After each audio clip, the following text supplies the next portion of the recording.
6 o'clock. Good morning, live from the Circus Sports at the Mid-Kentucky Downs studio. I'm Justin Hawkins. No Titans practice today, but they'll resume tomorrow. Day 2 of padded practice yesterday got a little heated. 2 scuffles on the field. Jeffrey Simmons, J.C. Latham got after it. Big Jeff threw some punches, was moved to the side field for the remainder of practice. Also, Alec Ayuman and Marcus Harris got into a tussle as well. And also, left tackle Dan Moore Jr. left practice early with an undisclosed injury. In other NFL news yesterday, the Bears and All-Pro right tackle Darnell Wright agreed to a contract to make him the highest paid right tackle in NFL history as he gets a 4-year, $116 million deal that includes $93 million guaranteed. In Atlanta, the Falcons' promising edge rusher Jalen Walker, he's feared to have torn his ACL. Walker will have an MRI to confirm the injury that happened in practice yesterday. And Cardinals rookie quarterback Carson Beck will start Thursday's Hall of Fame game. It was announced yesterday per head coach Mike LaFleur. And coming up tonight, Nashville Soccer Club, they start their Leagues Cup journey as they take on Leon of Liga MX at Geodis Park tonight. Kickoff is at 7:30 p.m. Central. For all your foundation repair and waterproofing needs, you got to go to USSTN.com. Breaking news at once on your home for the Titans and Vols. This is 104.5 The Zone.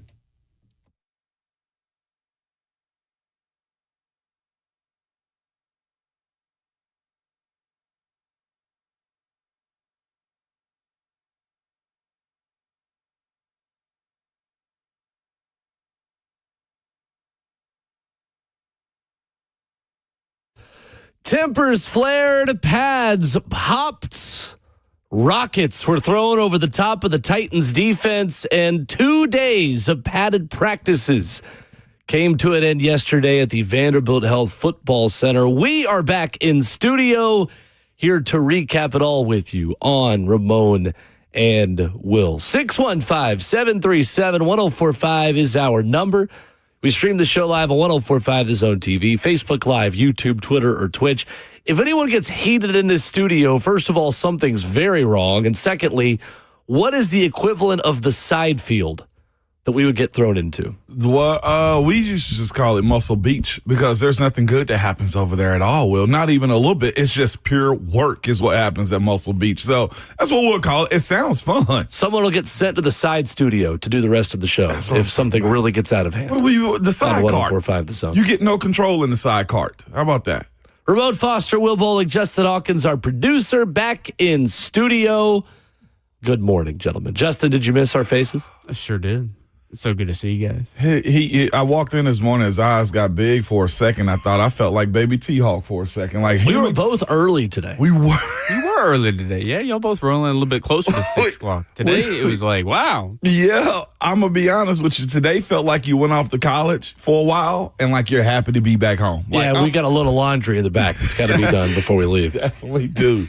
Drop it off to mom, let her take care of that. Absolutely, man. That is what it feels like. Like, oh, I'm back in my old room again. Like, that's what it feels like. Being in the studio is comfortable to me. Hawk again, man. Human contact. Good morning. Human contact. Oh, now we're having contact now. Okay.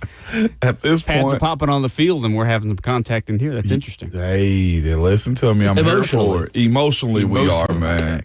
But yeah, welcome back to the studio, Will. Hawk, how's everything? Baby T-Hawk, we've had so much football, I ain't even got a chance to check on young nephew, man. How is he? Yeah, so he had his, technically it's a 1-month appointment yesterday, even though he's 5 weeks old now. But he is now over the 10-pound threshold. Hey. He is 22.5 inches long, and he is almost no longer fitting in his newborn clothes. So how about that?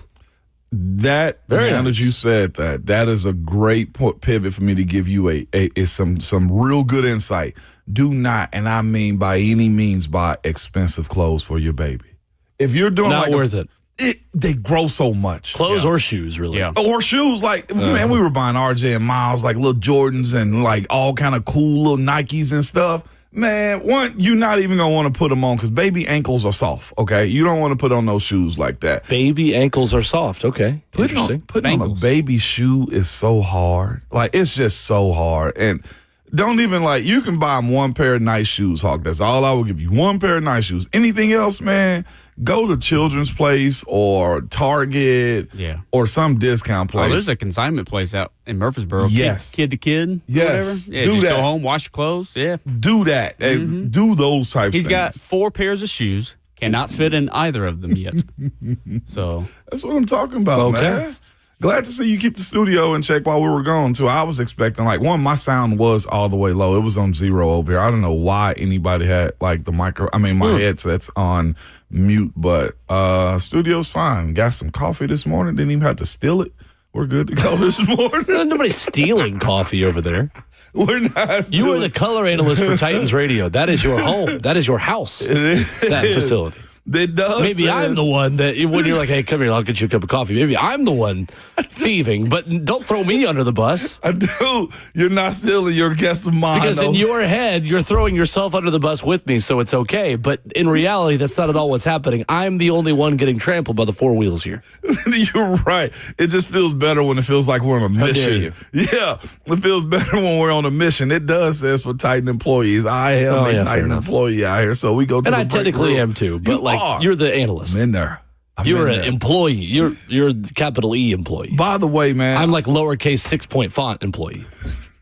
We'll get you with your contract signed. You're in Helvetica. I'm in Comic Sans. No I'm just glad to be on the paper, to be fair. So you put me in a small font as you want to. I'm just happy to be on the team. I got you, man. I will say, man, much appreciation to everybody that come up to Will and myself during the show on the sidelines. Very cool.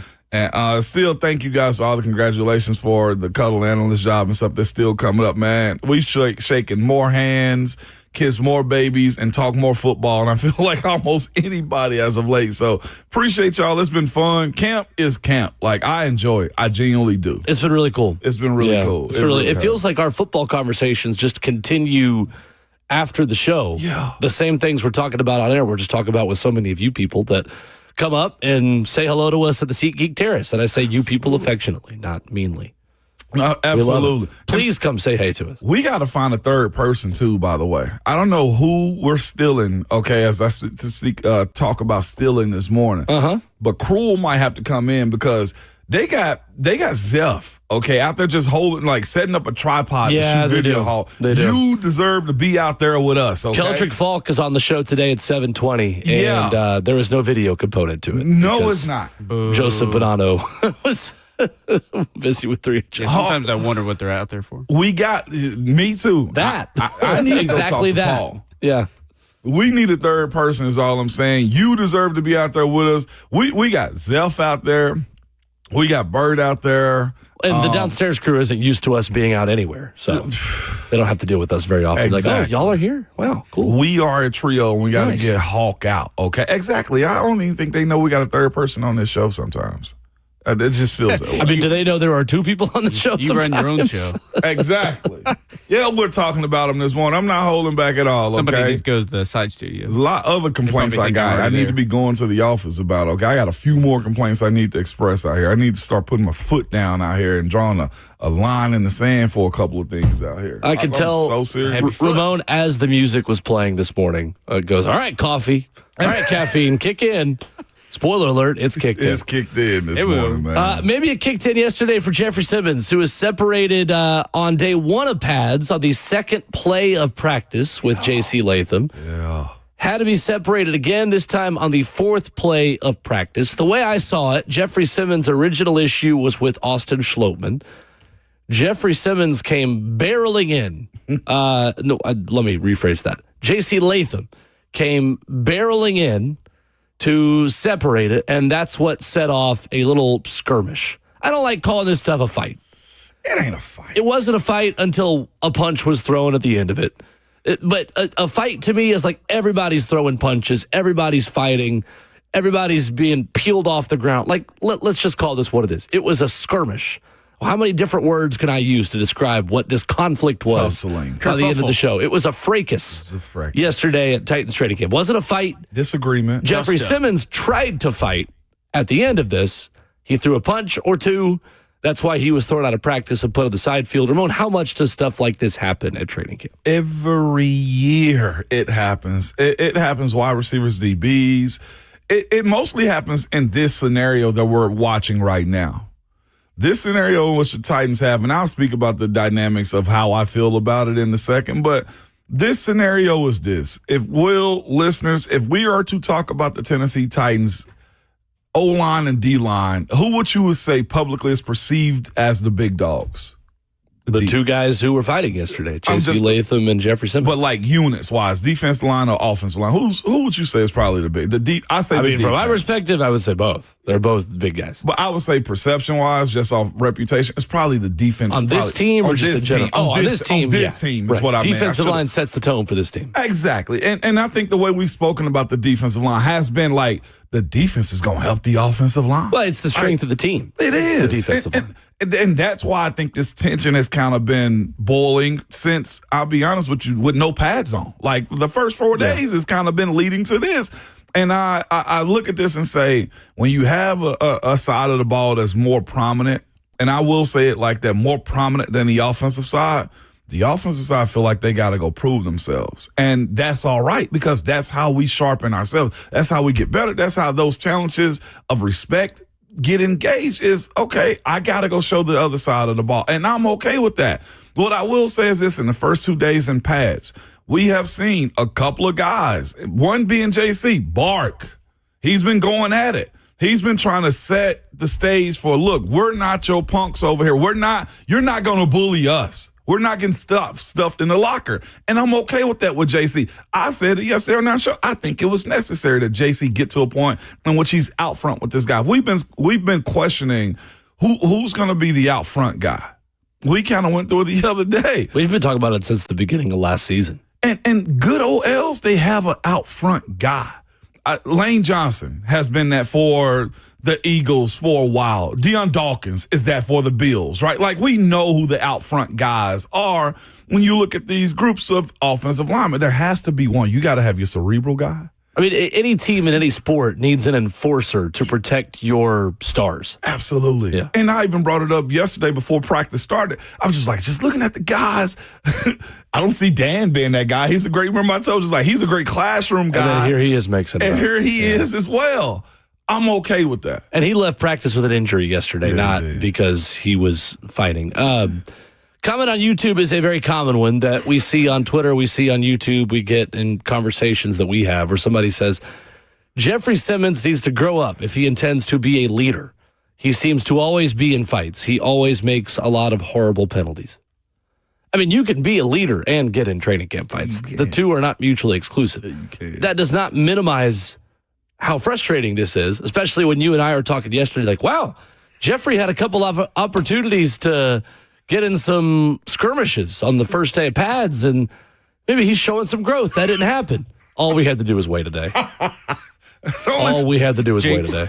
Yeah. But to that same point, jinxes aren't real, but we jinxed it. This was Taylor Lewan historically here. Hawk just put that in my ear like this was Taylor. Well, but yes, but also there are plenty of fans that don't want those kind of antics again. Because not everyone was the biggest Taylor fan while he was here. Like, there was a lot of eye rolling when Taylor would do these things too. But Taylor's also been missed tremendously here though too since. As far as attitude wise, that's more football. That's less personality. And I know, listen, like I'm not telling you guys something you don't already know on Taylor.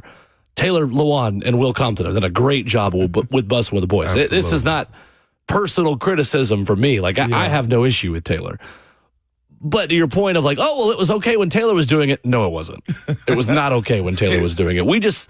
I think so many people have missed him because he was so much better than the other people that we've had play left tackle on this team. My only issue that I have with Jeff yesterday, I only got one issue with Jeff. I know this is going to sound, I'm very pro player, but I'm very pro on you can be pro player and understand we can't be throwing punches at and that's why I was going to go. I'm very pro on the method and how we got here. If it gets you thrown out of a game, we do not need to be doing it in practice. We do not. That is the line you just cannot cross. And Robert Saleh, he set that up for Jeff. You can't practice because you threw a punch. You can't hurt the team like that. Jeffrey Simmons out of his game mode and practice mode, if he was sitting in here right now with us, he would be saying the exact same thing. Absolutely. He would be saying, I can't do that. I got to be better than that. I got to be a leader.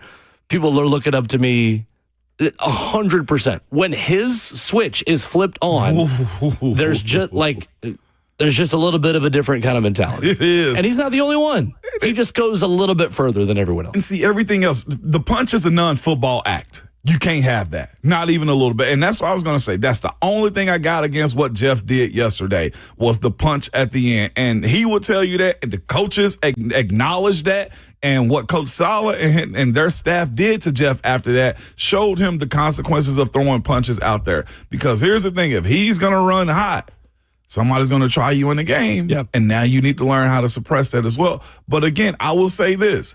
I ain't got a problem with nothing else that happened out there. From a player's perspective, from a team perspective. I would agree. And here's the other beautiful part about it, though, Will. With Sloatman, with Dan, with JC, none of them left that old lineman out there by himself. They came to his rescue.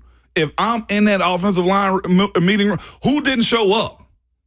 I'm not even mad at the punch. Who didn't show up? You need to be in the tape before the tape goes off is where I'm at with this one, because they need that group to come together like no punches. But if I grab your helmet, I jab you underneath the shoulder pads, yeah, absolutely. And guess what? We're going to go to the cafeteria, we're going to eat, and we're going to be cool after this. O-line and D-line. How long does it take to be cool after it? It don't take any time. It's understood. Immediately, like, oh, what's going on? We overblow these fights sometimes, other than punches. Other than punches is what I'm getting at. We overblow these fights sometimes, but here's the thing. Will, I play a position that's very physical. You play one that's very physical. I'm not going to back down. I know this. If I'm willing to fight you, I'll go kill the dude that plays for the friggin' Houston Texans. Metaphorically. Yeah. To the side We studio. both said the same. Y'all, this is a good thing.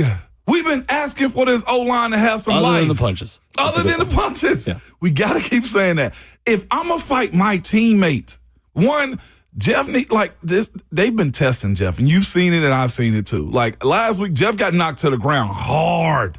I think everybody has hit the ground more so far in a Robert Saleh padded practice than what I remember seeing under the last two head coaches. And the growth that I've seen from Jeff didn't react last week, and he got banged hard. Remember, I pointed out, I was like, ooh, that is ugly right there. He hit the ground, looked to his left, dropped his head, looked like he was gathering himself, and he did not react. 2 days in a row of pass just kind of did it. I'm into this. Commenter says, I want Simmons to be great. To be great, he has to be able to control his emotions. He cannot do that for any length of time. I promise you, one fight in training camp practice, while albeit frustrating and unacceptable, does not negate the first-team all-pro level that Jeffrey Simmons played at last year. Look at half the other defensive linemen around the first-team all-pro list the last 10 years, and you're going to see a lot of these same interactions happening at training camp practices. Unfortunately, it's kind of an ugly part of the NFL, and I think the NFL desperately would like to get rid of the training camp fights portion of joint practices and all of this stuff, because it's a little bit of a black eye for them this time of year, because it dominates the news cycle. But it is very common. Doesn't excuse it. Jeff's got to be smarter. Jeff's got to be better. But it is very common. Let's not do revisionist history on how great Jeffrey Simmons is because he got in a fight at training camp. And that part was a fight. That was. Not a skirmish. He got punished for it. He did. Lesson learned. He got worked probably harder on the side than he would have gotten worked in pass. He, I would say, definitely got more steps in. Yes. Definitely got more steps in. 615-737-1045 is our number. Live for the 1045 The Zone Circus Sports Studio. Kentucky's largest sports book can be found at Circus Sports at Kentucky Downs. You will hear from Robert Saleh on yesterday's fight. I love the question he was asked. Do you anticipate that happening again? He had a great answer. You'll hear coming up next.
After a heated Titans practice yesterday, Robert Saleh calmed things down a little bit when he spoke to the media. And I loved one answer specifically that he gave post-practice yesterday. Ramon Foster, Will Bowling, back in studio. You can join us at 615-737-1045. We begin with Robert Saleh's first answer on expecting some sort of skirmishes to happen at training camp.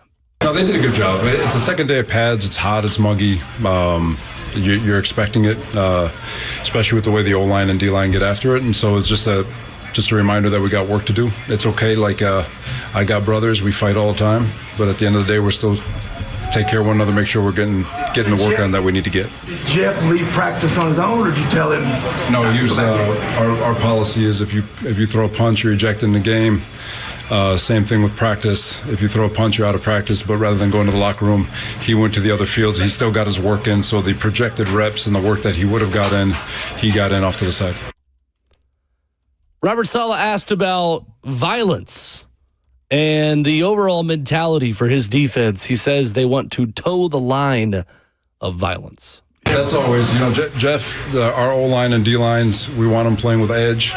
And we want them to toe the line. We want them to toe the line and be Nats, and we just got to learn how to draw the penalty, not give the penalty. And but we're always going to toe the line of violence. We're always going to toe the line of being aggressive and call it instigating if you want. It's just the nature of who we're going to be. But we've got to be disciplined enough to make sure that we always find our way back to the huddle without giving the other team freebies. And then this is where I loved this answer. He was asked, do you anticipate this happening again? Yeah. These guys they are absolute animals. Their mindset when they put helmets on, and guys, you got to understand, like, the mindset of these men when they're in uniform, they're different. They're different. That's why they play the sport, and you want them to be able to express all that emotion, and they just have to learn how to be disciplined with it. So we try to let them go to, like I said, we're gonna edge what they're capable of, but they've got to find the discipline. You can't hear it because everybody's laughing and there's other stuff going on at the beginning. But he's asked, do you anticipate this happening again? He goes, yes. God. Whew. I need to go out real quick. I'll be back, man. That was Ramon's going to go work on the side field. Whoa! God! Whoa! God! Dog! You liked that. Whew! God! You okay? You good? You're great. I need to check my heart rate right now on my watch, okay? Like, that's just kind of where I'm at. Well, we had Mark and Laverne was just on the line. I was going to go to him. That way you had time to breathe. Oh. So, Mark, if you want to call us back, 615-737-1045. I'm really buzzing right now, okay? That in a good way. In a good way. You like what you hear from Robert Saleh. It's not a late night buzz right here, okay? Well, I would hope not. I do like that, okay? Like, he's telling you... He's telling you exactly what it is. Off the field, you cross that white line, man, I'm a civilian. I'm cool. Like, we gonna be real chill. When I crossed that white, I tell you all, I was a jerk. I was. And you're a very nice person. I like to laugh, have a good time. I'm going to shake everybody. I went to the football game last night, TW Hunter, and I'm talking to everybody in the state. I'm like, I talk for a living, okay? And I'm talking more tonight because I love y'all people. This is cool, okay? But when we cross them white lines, we go animal style, okay, like in and out, okay, Will? That's just kind of where we at. And Coach Saleh is acknowledging that. That ain't the last fight that's going to happen. We don't want a punch be thrown.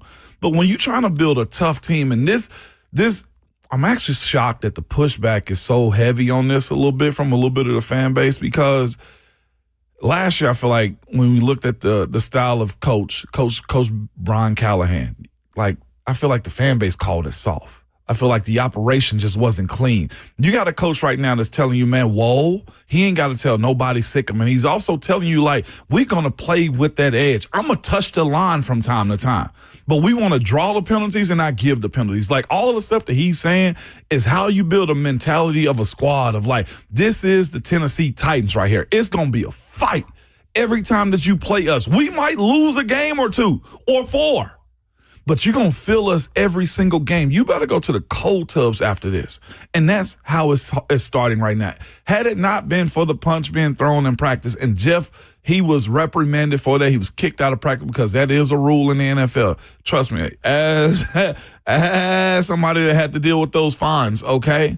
You throw a punch, you suspend it. It's just that simple. And Coach showed Jeff that yesterday. As far as getting that last shove in, I'm watching the offensive line. There's a little at the end of their blocks, okay, because it shows dominance in that way. I ain't saying all this going to correlate over to the fields.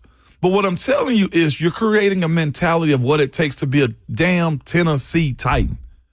And if you can't get behind that, if you don't hear your coach pretty much be tongue-in-cheek about that damn fight yesterday, if you don't hear him kind of smirk about like, man, y'all don't leave this bull crap alone. Like, I like that type of stuff. That's what he's saying. I'm not calm yet. You need to just take this over. Tell me where you at on this. A couple of comments on YouTube. One commenter says, Ramon sounds like he's passing a kidney stone. Another one says, sounds like me after Taco Bell. Or, unfortunately, Calvin Ridley after Chipotle. Oh, yeah. But that's the game. This is a beautiful sport with just a lot of just ruckus behind it. And, like, that's what we got to, like, shape our minds into. Like, nice guys don't win in this sport. Like, even your quarterbacks, like, the mentality that you see from Cam, right? Like, that's what fly in this league. You better have an edge about you, or you're going to find yourself getting pushed off it from time to time, like more often than you want to. I mean, honestly, if you took away the punches thrown at the very end of this thing. And it was at the very end, too, right, It Will? was the very end. It was not popping off because of punches being thrown. If you could, and obviously we can't do this, but if you could take away the punches thrown at the end of this, I think overall it would be a positive. Yeah, it would be. That you're showing a little bit of fight, that you're showing a little bit of a response if you're the offensive line. And that's that group. Like, I remember, okay, well, my group, we had to grow up in Pittsburgh because it was just like we were getting bodied. Yeah. Like, you just get pushed. Like, when I say this, like, you really were treated like little puppies out there. Well, that's the process of developing the identity of a football team. Thank you, dog. Like, this team hasn't had one over the past few years. So we have a question, and why does this happen more in camp and not as much as during the season, or do they just hide it more? Referees, fines, and suspensions is why it doesn't happen as much. Well, right, and you're more physical in training camp practices now than you will be in season in practice, right? Yeah. Yes, you do. And I would say this too, even though there's refs at these football practices and during training camp, it is a little bit of like, I knew I could get away with a little bit more. I'm not gonna over the top grab somebody's helmet and just sling it off, even though I did it in the game before. But here's the thing. I'm more conscious about the fines. I know I can get away with a little bit more in training camp. And I also know that, look, that shove, you wouldn't do that in the game because a penalty's going to happen. There are no real penalties that are happening, taking away yards in training camp as opposed to in a football game. Like those penalties would have been 15 yards, 15-yard, 10, ejection. Like, it would have been a lot of fines and penalties yesterday. And there are two other things at play as well. One, you get tired of, I would imagine, playing the same person every day for a month. Yes. Or for now 2 weeks at this point.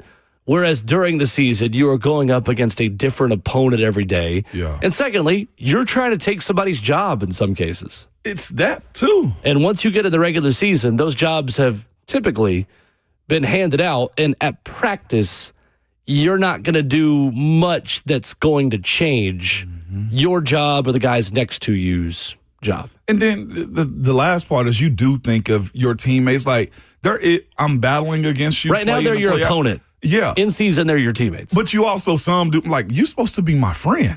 Why you acting like this? And then, like, from teammate to teammate, like, you'll probably say to somebody, like, this ain't like you, but on the practice field, I'm a different animal when it comes down to this. Well, the brother cliche, I do think, does apply. It does. For the same reason that some of, when you grow up, I was not this way because my brother was 12 years older than me and could have destroyed me if I tried to fight him. And I think you know me, I'm not really that type of person anyway, but it's why sometimes you have your biggest fights with your closest friends or your brothers. I mean, it's just the way that we're wired as humans. So it's something that can't happen in a game. I mean, I'll take it one step further to say that even beyond the punches being thrown, you're still going to get penalized for that in a game, what Jeffrey Simmons was doing before the punches were thrown. Yes. Robert Saleh, I think, laid it out really well. Let's draw the penalty. Let's walk up to the line and benefit from this versus be punished by this. Because this team just can't put itself behind the 8-ball and do dumb crap to hurt the team the way our former head coach would talk about this. Brad Hopkins actually heard a conversation kind of related to us. I won't give much more into it, but I'll put it this way. There was an exchange between player and coach with Jeffrey and Coach Saleh. A lot of respect was given. There was only one person talking in that response, too. Right. So just know this. I will say this. I do think the respect that this team has for Coach Saleh and how he's treated them, how he's kind of laid down a plan for what this team's resurgence is. I think when he speaks, they listen and they take heed to it as well. And we were all there, and you saw Coach Saleh walk over to Jeff and have a long conversation with him. Yeah. I don't know the ins and outs. Well, I do, and I'm not going to say it on air, but there was an eye-to-eye conversation about this. Of course. And everybody saw it, too. You know? Of course there was. This isn't Jeffrey's playground where he can just go do what he wants to, is what I would say. How would you assess Cam Ward's day after the skirmish yesterday? A little low, but ended on a high note. That's what I thought. A little back and forth, but ended on a high note with how I felt like the progress of practice went. Defense was definitely better yesterday. On his head. They were. Was that more on Cam, or was pass protection without Dan Moore more of a concern for you yesterday? A little bit of that, but I'm going to just give credit to the defense. The offense, I felt like, ruled the day on 2 days ago. Monday. Right? Monday. Mm-hmm. Yeah, Monday. I'm forgetting. On Monday. The defense kind of ruled the day the offense kind of ruled the day on Monday. This is the proper response. Not that the offense is going to give a little bit, but maybe Gus Bradley and Coach Saleh said, okay, let's light them up a little bit more today. Like, they had to win yesterday is the way I looked at it as well. They were all over it. The interceptions that happened, you felt like the defense knew it was challenged. And that's kind of the way the season goes, right? When you know you get beat the week before, what's your response? Yeah. Mm-hmm. And the defense responded that way with the next day in camp. We've spoken two things into existence. First, the aforementioned fight for Jeffrey Simmons. We talked on the show yesterday about how we were impressed he hadn't taken more bait from the offense. We spoke another thing into existence, Ramon. Talk to me. We said that Mitchell Trubisky was the best quarterback at training camp so far, and then he went out and threw 3 interceptions yesterday. Now, I had it as 2 interceptions, 1 to James Williams and 1 to Anthony Hill Jr., because on the last play of practice, I saw, and I'll stand by it, Anthony Hill Jr. came down to the ground and a referee signaled that it was incomplete because he spiked the ball in frustration afterward. Again, that was not a big deal. Anthony Hill Jr., you'll hear from him in a minute. Some of his comments sounds like one of the most likable guys in the entire locker room. Jim Wyatt counted it as a pick. So Jim Wyatt's word goes as gospel. So if he counts it as a pick, then I will say, all right, maybe I saw it wrong and it was a pick. Either way, Anthony Hill Jr. got his hands on a couple of footballs yesterday. James Williams had a one-handed interception yesterday. And Ramon, if there's one thing that I like the most that I've seen from this defense so far, it's what I'm seeing from linebackers in coverage. Them dudes can feast in this, can they not? They are feasting. They are feasting. Present tense. Cody, Cedric, I'm talking about Anthony Hill and also James Williams feasting. Mahmoud Diabate. I cannot forget about Mahmoud Diabate as well. Like, these linebackers are one super athletic. You're watching them run around the field. They're flying around. They are. And like the way they're capable and able to drop off in their zones, like, that's the thing about it. These guys are letting the defensive line rush and they're dropping back in their zones. And like, watching the pick that freaking James Williams had, I was just like, yep. That's exactly what you're looking for in this defense right here. Linebackers who can do that type of stuff, because there will be weak spot, Will, in the zones that they have from time to time if they don't get enough depth and being able to close up front. But it's not just the pass side of it. It is the ability to stop the run, too. Like, they're getting there more and more. Defensive line, so I got to give it to them. The offense is trying to do as much as they can to slow them down with the screen game. Big boys is hunting up front. Another thing that we said on yesterday's show, wow, they've been really good in the screen game this season. And then here's the defense yesterday to totally sniff out any screen that the offense threw. The pendulum is not stopping in the middle. It is swinging in both directions between offense and back to defense and vice versa. Would you call that a good thing?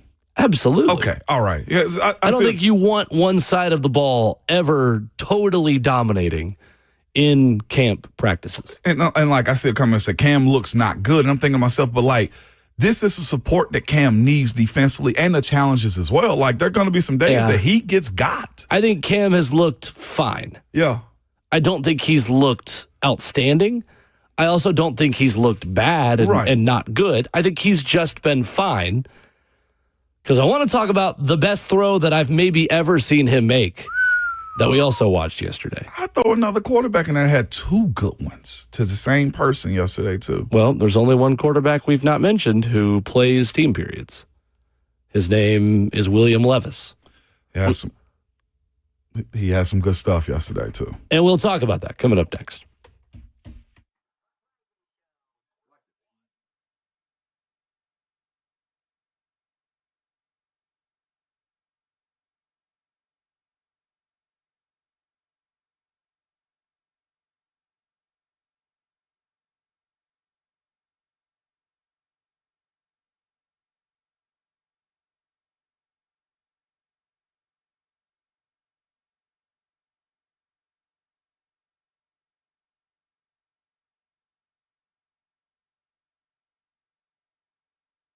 It's Ramon Foster for Hiller Plumbing, Heating, Cooling, and Electrical. Good people, we hate dealing with those issues in our house. It kind of slows down the operation of the house, whether it be your plumbing.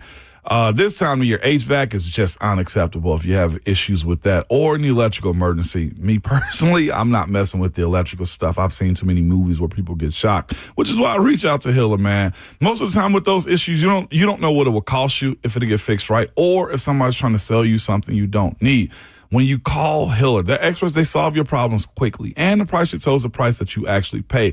There are no hidden fees or surprises on your bill whatsoever. They itemize everything that they do for you, show you the service charge, the parts, and everything else so that you have a peace of mind of what you're paying for. They've been in business for over 35 years and are family owned and operated. Their techs, very professional, experienced, and trustworthy. And when they're on their way, you'll receive a photo of the tech that's coming to your house and a link to track them in real time. What a security measure right there, man. They believe in this. Happy you'll bill, the service is free. If you're not satisfied with the work, they'll do all they can to fix it the way you want it done or just simply give you your money back. You can learn more by simply heading over to happyhiller.com.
Ramon Will at 104.5 The Zone, wrapping up hour number 1. Defense winning the day yesterday at Titans training camp. However, Ramon, the football that Cameron Ward threw over the top of the defense to Carnell Tate. Was that the best pass you've seen Cam Ward throw? Because I think it might have been for me, and that's not hyperbole. Yes, it was, even in game. It wasn't a broken play. It was a route in which you have a wide receiver that got downfield, and Cam had the touch to get it there. It caught rain on the way down. Yes, it did. My goodness, what a throw. It was a blend between a Joe Flacco, a Russell Wilson, and an Aaron Rodgers pass down the field. Like, it was beautiful. I got to give it to you. Like, and no, this isn't a hype train. That was a beautiful pass. After you hear us talk about the rest of Cam's practice, you'll know it's not a hype train in a minute. No. But honestly, Ramon, it was kind of the opposite of what Monday was. It was. For Cam, where most everything was awesome. And then you had 2 moments that were major mistakes that would have cost you in a game. Yesterday, I thought most everything was not great from Cam, but you had one incredible 5-star play that would have scored you points in a game. See, sometimes that's the flow of the game as well. You just need that play. You need that play to get you over. Who's to say that game is 17-14 at the time? You know what I'm saying? Right, like, that's what that pass right there does for you. I even had a take after that, too. I was telling you after the play, I said the Carnell Tate conversation probably ends at that play, in my personal opinion. I mean, I think it ended in the spring. I know, but just like so far, just to elaborate on that more was just like, it ain't the fact that you picked Carnell at 4. It's the idea of who's making that play if Carnell isn't here. Even if it's just one play a game. Yes. I mean, it truly, he is one of one on this offense and what he could do. That was my take from it, like between he and Cam's connection. Right. I think so, too. And I think, again, it goes back to what we talked about yesterday. I mean, Carnell Tate makes you better at so many other positions. You said that, too. Yeah. And just him being there has now made Calvin Ridley better, which has now made Elikiah Manor better, which I think makes Wan'Dale Robinson better, which I think even makes Dan Moore better. What about the tight ends? When we talk about premium positions of the draft, this is why. A bona fide wide receiver 1 is a premium pick because it makes so many other players better. And that's the reality of what we've seen in a short amount of time from Carnell Tate. And this was on a practice for Ramon. He had 1 catch. It was just a 70-yard bomb over the top of the defense, beating Alante Taylor 4 TD to the ball. And I'll be fair to Alante as well. He had the better of that matchup yesterday overall. He did. But that's life of a corner and an offensive lineman. You can win 80 to 90% of your matchups. But if you lose 10%, you've had a bad day at the office. And got up afterwards. Sorry. Let's go to Adam in Lebanon. Good morning, Adam. Good morning, gentlemen. Good morning. I realize every team is 0-0 at this point.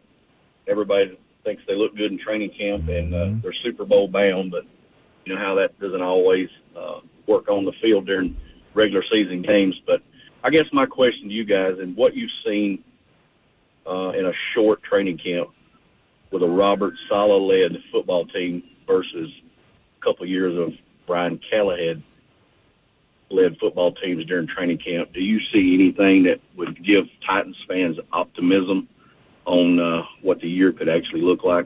Thank you, guys. It's a good question, Adam. What do you think, Ramon? I think it's more of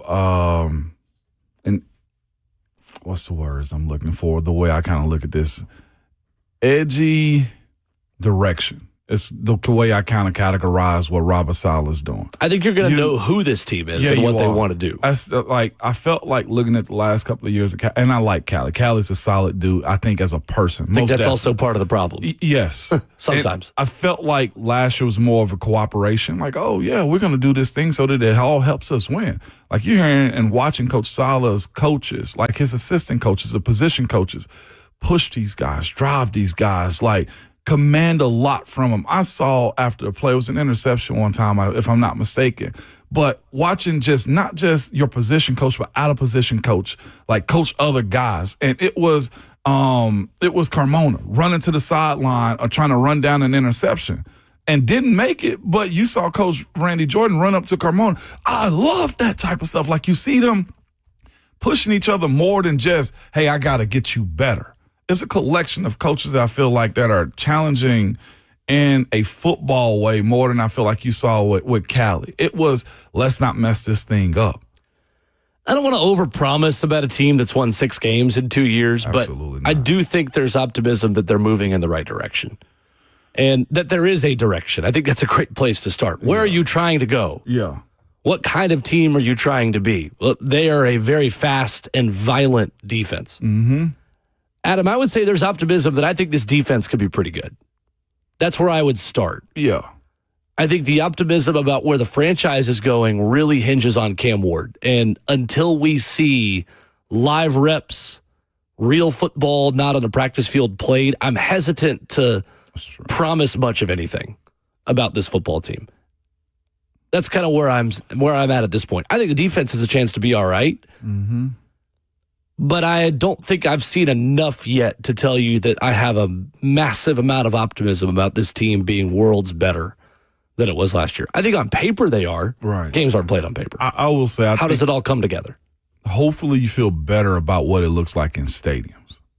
That to me, I think, is the first start of saying you're going to get better. How they handle the first bad moment of the season, we don't know yet, because that's not real, because it's a controlled environment what camp is. I would most definitely pump the brakes on that side. How they do against the Jets in week 1 when it's all real, we don't know.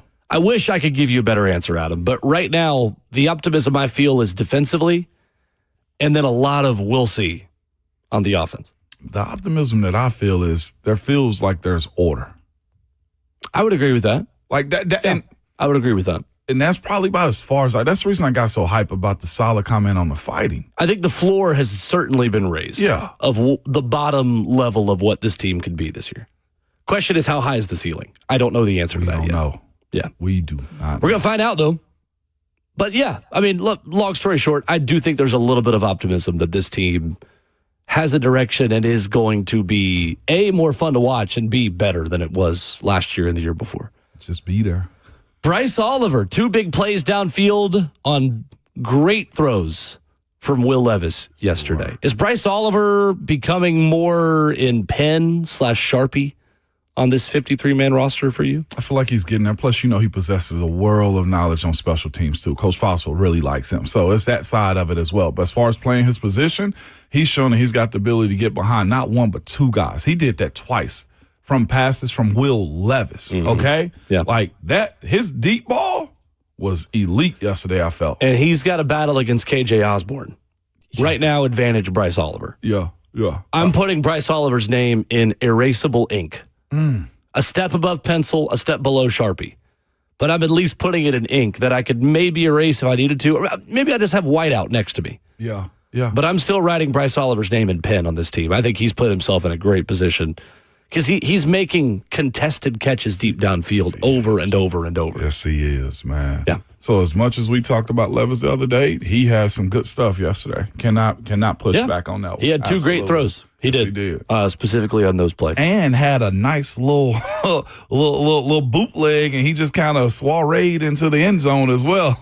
I was thinking. Soiree is funny. That was Monday, though. It was Monday? Yeah, that wasn't yesterday. You sure? Yep. Okay. All right. Days blended. But that was a cool little moment from the Levis, though, the other day. I call him the Levis. I feel like he's an item now. 615-737-1045 is our number. We'll play the audio again from Robert Saleh yesterday that got Ramon fired up this morning. Maybe it'll get you fired up too. Plus the update on Dan Moore, why he left practice early yesterday and how concerning his absence is next.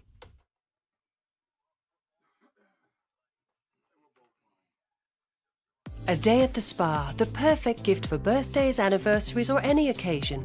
Lavish and luxurious, yet affordable. A grand gesture, yet simple for you. The gift card from A Moment's Peace. Give her the gift she won't buy herself. An escape, a bit of luxury. Something special that shows more than just words. A gift from A Moment's Peace Salon and Day Spa in Cool Springs across I-65 from Galleria Mall. Call 615-224-0770 or go online at amomentspeace.com anytime. What's happening? What's happening, good people? Let me go on and tell you while you're walking into your weekend what you need to be looking for. That is a truck. Yeah, Mid-10 Ford, they got you covered. They're going to take care of you. All you got to do is slide in there and let them know, hey, man, Big Slay told me. And they will look out for you. Go in there and holler at my guys, Trey, Matt. They're going to be right there to help you walk through the process of going to get your truck. And guess what? It's nothing that's going to be pressure, no high pressure, just low pressure approach, no gimmicks, no pushy sale tactics. That's not what they're about. They're about getting the job done and getting you comfortable and understanding exactly what you're getting into.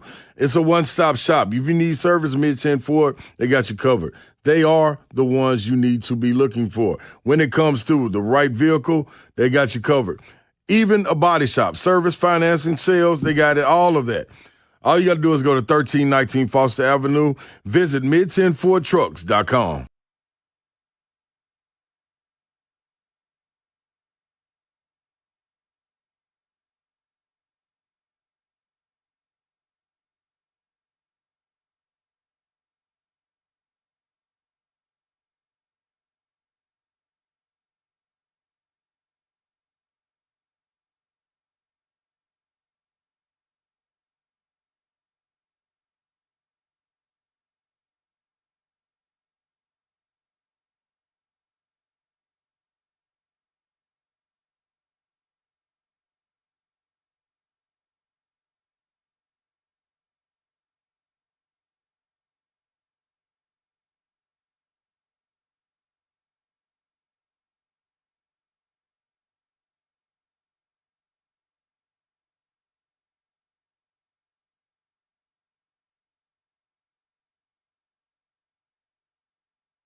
7:04. Good morning, live from the Circus Sports at the Mint Kentucky Downs studio. I'm Justin Hawkins. No Titans practice today, but they'll resume tomorrow. Day 2 of padded practice yesterday got a little heated with 2 scuffles. Jeffrey Simmons and J.C. Latham got into it. Big Jeff threw some punches. He was removed to the side field for the remainder of practice. Also, Alec Ayumanner and Marcus Harris got into a tussle as well. And left tackle Dan Moore Jr. left practice early with an undisclosed injury. Other NFL news around the league yesterday, the Bears and All-Pro right tackle Darnell Wright agreed to a new contract to make him the highest paid right tackle in NFL history. He gets a 4-year, $116 million deal with $93 million guaranteed. In Atlanta, Falcons promising edge rusher Jalen Walker is feared to have torn his ACL. Walker will have an MRI to confirm the injury that happened in practice yesterday. And Cardinals rookie quarterback Carson Beck, he'll get the start in Thursday's Hall of Fame game against the Panthers. Head coach Mike LaFleur announced yesterday. And coming up tonight, Nashville Soccer Club, they start their League's Cup journey as they host Leon of Liga MX at Geodis Park tonight. Kickoff is set for 7:30 p.m. Central. For all your foundation repair and waterproofing needs, you got to go to USSTN.com. Breaking news at once on your home for the Titans and the Vols. This is 104.5 The Zone.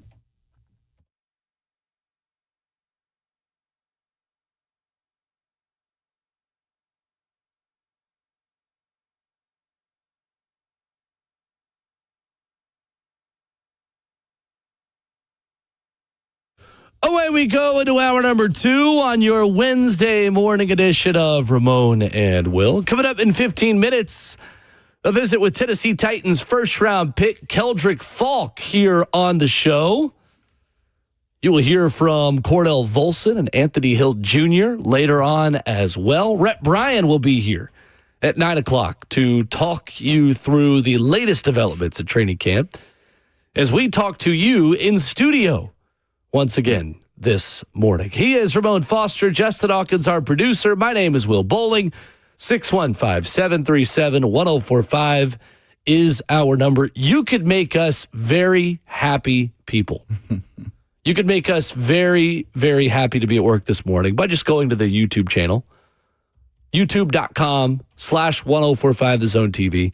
Maybe you watch every morning, but you look down and it still says subscribe. Well, that means you haven't subscribed yet. So what are you thinking? What are you doing? What are you waiting for? Help us out. Make us happy if you like us. Subscribe to the 1045 The Zone YouTube channel as we approach 20,000 of you who have approached that number with us before football begins. Robert Saleh yesterday, after putting Jeffrey Simmons on a side field following a training camp skirmish. I believe that's our word of the day. Skirmish, where punches were thrown at the end of the fracas by Jeff, has this to say about towing the line of violence after practice yesterday that was pretty violent. That's always, Jeff, our O-line and D-lines, we want them playing with edge. And we want them to toe the line. We want them to toe the line and be Nats, and we just got to learn how to draw the penalty, not give the penalty. And but we're always going to toe the line of violence. We're always going to toe the line of being aggressive and call it instigating if you want. It's just the nature of who we're going to be. But we've got to be disciplined enough to make sure that we always find our way back to the huddle without giving the other team freebies. Robert Saleh, post-practice yesterday. Jeffrey Simmons and J.C. Latham had to be separated after the 4th play of practice. Jeff was originally tangled up with Austin Schlottman. Then Latham entered the fray, tried to break things up, and ended up just pouring kerosene on the fire.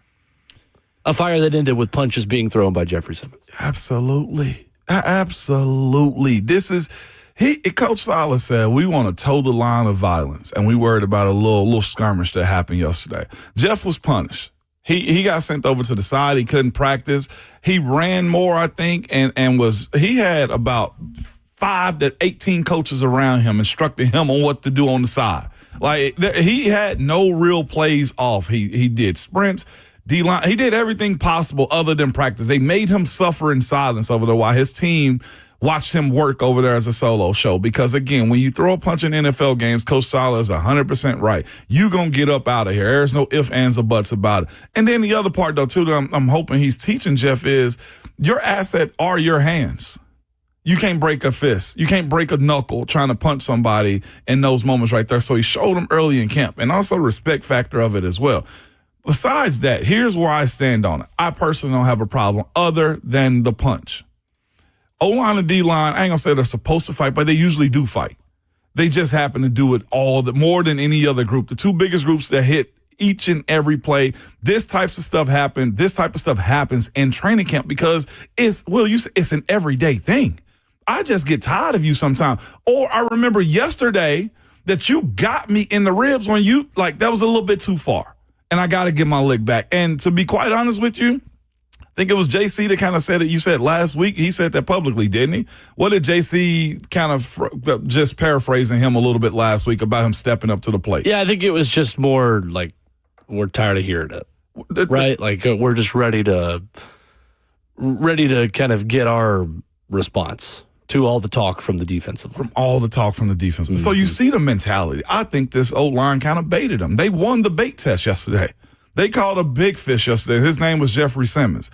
I like that from the offensive line. Here's what I will also tell you about this as well. When it boils down to the offensive line, I like the fact that it was started by Slody. Slowly gets to a point in which you have Dan Moore show up.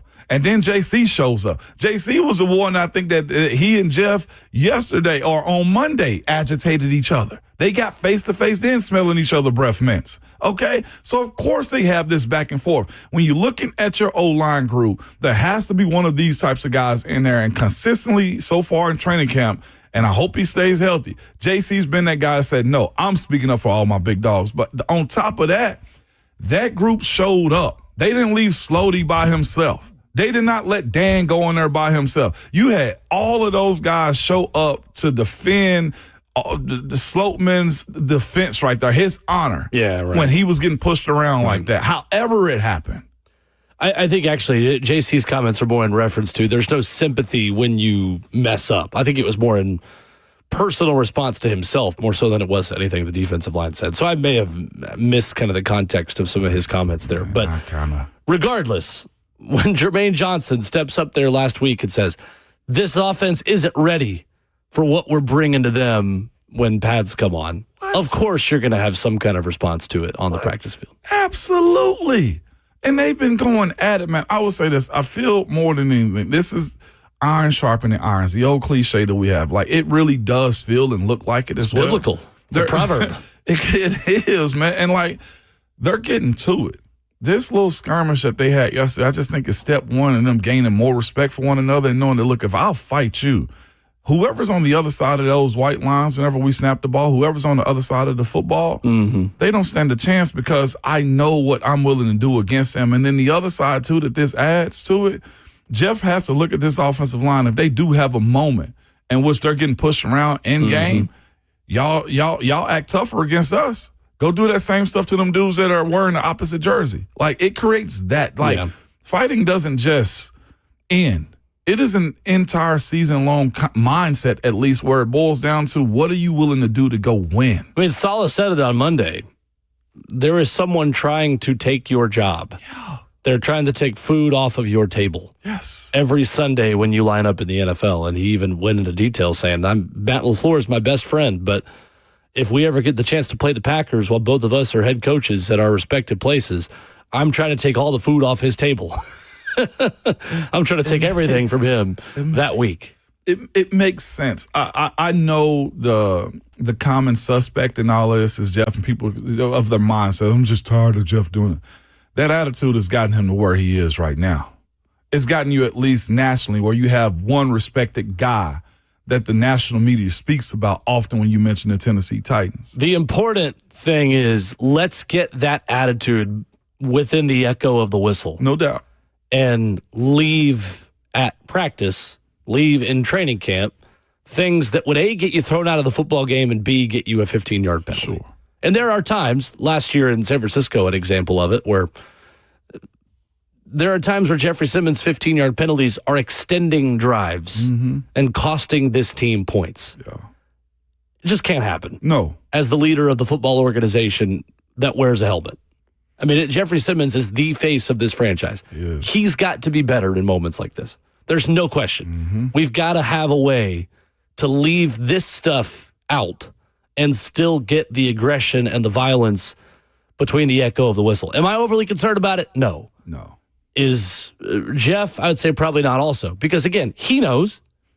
But Robert Saleh, I think, put this to words pretty clearly and pretty well yesterday. I mean, when you ask these guys to play with the level of violence that they are, you're going to have things boil over the pot every now and then. What did he say? The stereotype of fast and violent?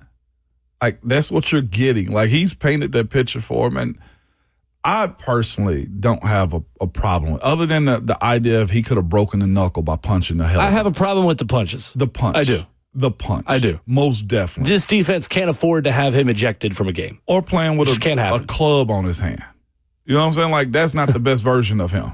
I will say the one good thing about Jeff is I don't believe, to my knowledge, that he's ever actually been ejected from a game due to fighting. Mm-hmm. He's had like that towing the line. I think there was one time when the Titans played in London against the Ravens, where the whole thing with Odell and punching or stomping or whatever, and he got fined later down the road. But other than that, like, these things happen in practice. You don't want to see them, but they happen. But they don't happen during the season. That's true. Is a good thing. For sure. That's true. The penalties are happening though, and that's still a concern because that still costs you points. But you are correct. He has never been ejected from a football game. Yeah. 100%. Let's talk a little bit about Dan Moore before we get back to the phones. Dan Moore left practice yesterday with an injury. Robert Saleh did not have any more details. It happened right after practice, or it happened towards the beginning of practice, and Robert Saleh spoke right after practice. Concerning Dan Moore going off yesterday. I mean, obviously hard to really talk about this with any level of confidence, considering we don't know what the injury is or how long he'll be out. I do know one thing, though, Ramon. You could tell that there was no Dan Moore out there on that offensive line. And any practice that you have without Dan protecting Cam Ward's blind side is going to make it harder for Cam Ward to get work done and find guys down the field. Man, Jermaine Johnson just pulling out tricks. Like, Jake Martin was just pulling out tricks out of his bag, man, to get it done. And I like Brandon Crenshaw Diggs, and also Austin Deculus as well. But legitimately, like, Dan does have a level that's higher than those guys when it boils down to that level of play. So, yeah, Will, I'm with you. I'd much rather have Dan out there. We don't know the severity of this injury. Right. What I do know is we saw him walk. Like, he walked in on his own power and stuff like that. No real updates have been given. I don't know if it's a cracked we don't know anything. Yeah, I don't know what it is. I don't want to speculate either. Exactly. But he walked in. We'll see, I guess, what an update might be today or tomorrow. I mean, it was to the point where as he was walking into the locker room, we couldn't tell if he was just in the skirmish and was also being taken to the locker room or if he was hurt. So for me, like, I wasn't concerned in the moment because I couldn't tell if he was actually injured until Saleh spoke post-practice and said, oh, yeah, no, he's hurt. I think what my eyes saw yesterday was true. I almost feel like they wanted to bait Jeff, though, too, because after the fight, you see Dan walk over and he's fine. He's like, get him out of here. The way I saw it, like, he threw a bunch of offensive linemen turned around and looked at coaches like, he's got to go. Get him out of here. He's got to go. So I thought Dan was fine. I actually thought Dan got ejected, too. That's what I'm saying. Like, that's why I'm not overly, I mean, I don't know. Like, you could still walk fine and have a injury that keeps you out for a while if it's certain muscles, but that's why I wasn't super concerned about this in the moment. The concern is this. Does it hurt your ability to practice as a starting offense? Absolutely it does. If Dan Moore has to miss any practice, they just don't have any tackle depth. He ain't got enough reps yet. I like the idea of what Brandon Crenshaw Dixon can be. I don't love him. I'm on the record with this. I don't love the idea of him being the swing tackle right now. Yeah, I like and that. And I don't love the idea of of Austin Deculus being the swing tackle at all. I like it better for Brandon Crenshaw Dixon than I do Deculus right now. And only reason I say that, well, here's what was the good part of this. Brandon Crenshaw Dixon, if Dan is out, got to grow up quicker. Has to. That pressure. I mean, wouldn't they just go sign someone? Nope. In my opinion, because I feel like Dan would be back sooner. I don't know if you could ever start Brandon Crenshaw Dixon this season at tackle. I don't think we're ready for that. I do.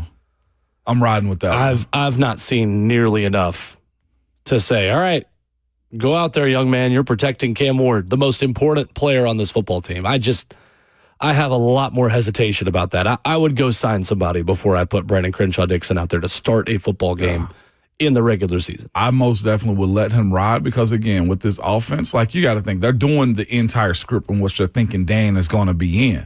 So, like, they would have to amend the script. But that's when it comes down to the right? play. Like, couldn't you find someone that allows you to still be who you are on offense? Now, here's the thing. Like, finding that guy on the street, he's not on the streets. He's just not. That guy's not on the streets right now. I think we're saying two different things, though. A guy who could be serviceable at tackle and be close to Dan Moore, that guy, I agree, is not out there. I think you could find somebody that could immediately play better than Brandon Crenshaw-Dixon. Nah. If so, I think he'd be in camp right now. I'm rolling with Brandon Crenshaw-Dixon on this one. I do think he's done enough. He just had a terrible day yesterday. I think there are guys who would lose swing tackle jobs around the league and become available on waivers who could give you better immediate play than Brandon Crenshaw-Dixon. Then they wouldn't be on waivers, though, the way I look at it. Like, I think Brandon Crenshaw-Dixon is worthy of a 53-man roster. They would be on waivers, though, because I think there are other teams with better swing tackle battles than this one. Oh. That's the point. Well, I'll put it this way. I'm of the belief that BCD can handle this job in a reserve role. Not just yet to take the entire reins of it at left tackle, but I do think if we're talking the swing tackles for the Titans, I feel like he's ahead of Deculus. I think he is too, but I think it's a really low bar. Well, this is why he'll back up. I know, but I think even for a backup, I am comfortable with Brandon Crenshaw-Dixon in the short term being this team's fourth tackle. Yeah. I'm not comfortable with him being the third tackle. I'm just not. I take him as a third. 615-737-1045. You will hear our visit with Titans first round rookie Keldrick Falk, as well as your phone call. 615-737-1045 after this.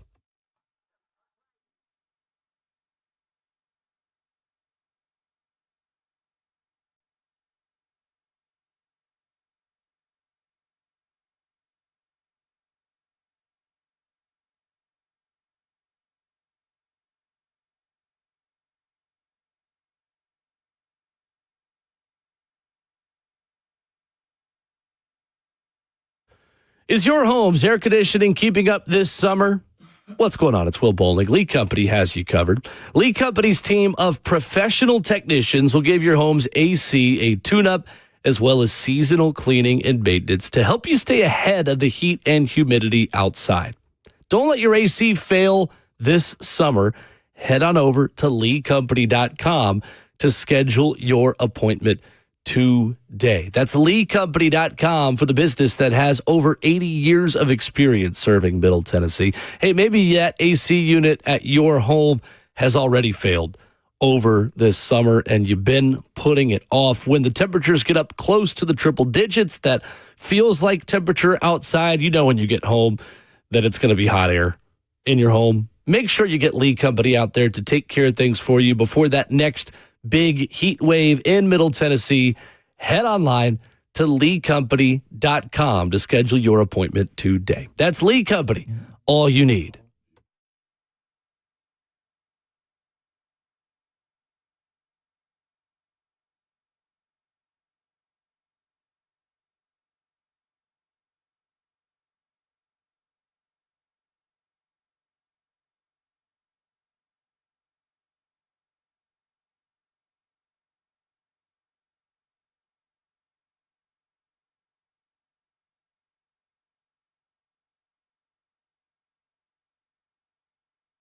If you have a 2, 3, or 4% mortgage rate, don't refinance it. You don't have to, but you can still get cash out of your home. Introducing Loan Pronto's zero-cost equity loan. What's up? It's Will Bowling. That's right. With Loan Pronto, you can get all the cash you need without touching your first mortgage and without any fees. One local homeowner just got $100,000, paid off all their credit cards, paid off their existing HELOC, remodeled their kitchen, and saved over $1,500 per month. It gets better. There's no hard credit pull up front, usually no appraisal, no long drawn-out process, and listen, no closing costs. You may even be able to skip your next 2 house payments. Call Loan Pronto now. Leave your low-rate mortgage intact, but get the cash you need in as little as 2 weeks without paying closing costs. That's online at loanpronto.com. See how much you can get right now at 615-499-5780. That's 615-499-5780 or online at loanpronto.com. For qualified homeowners, equal housing lender, NMLS 1661781, NMLSconsumeraccess.org.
Going to get to a post-practice conversation with Titans rookie Keldrick Falk in a matter of seconds.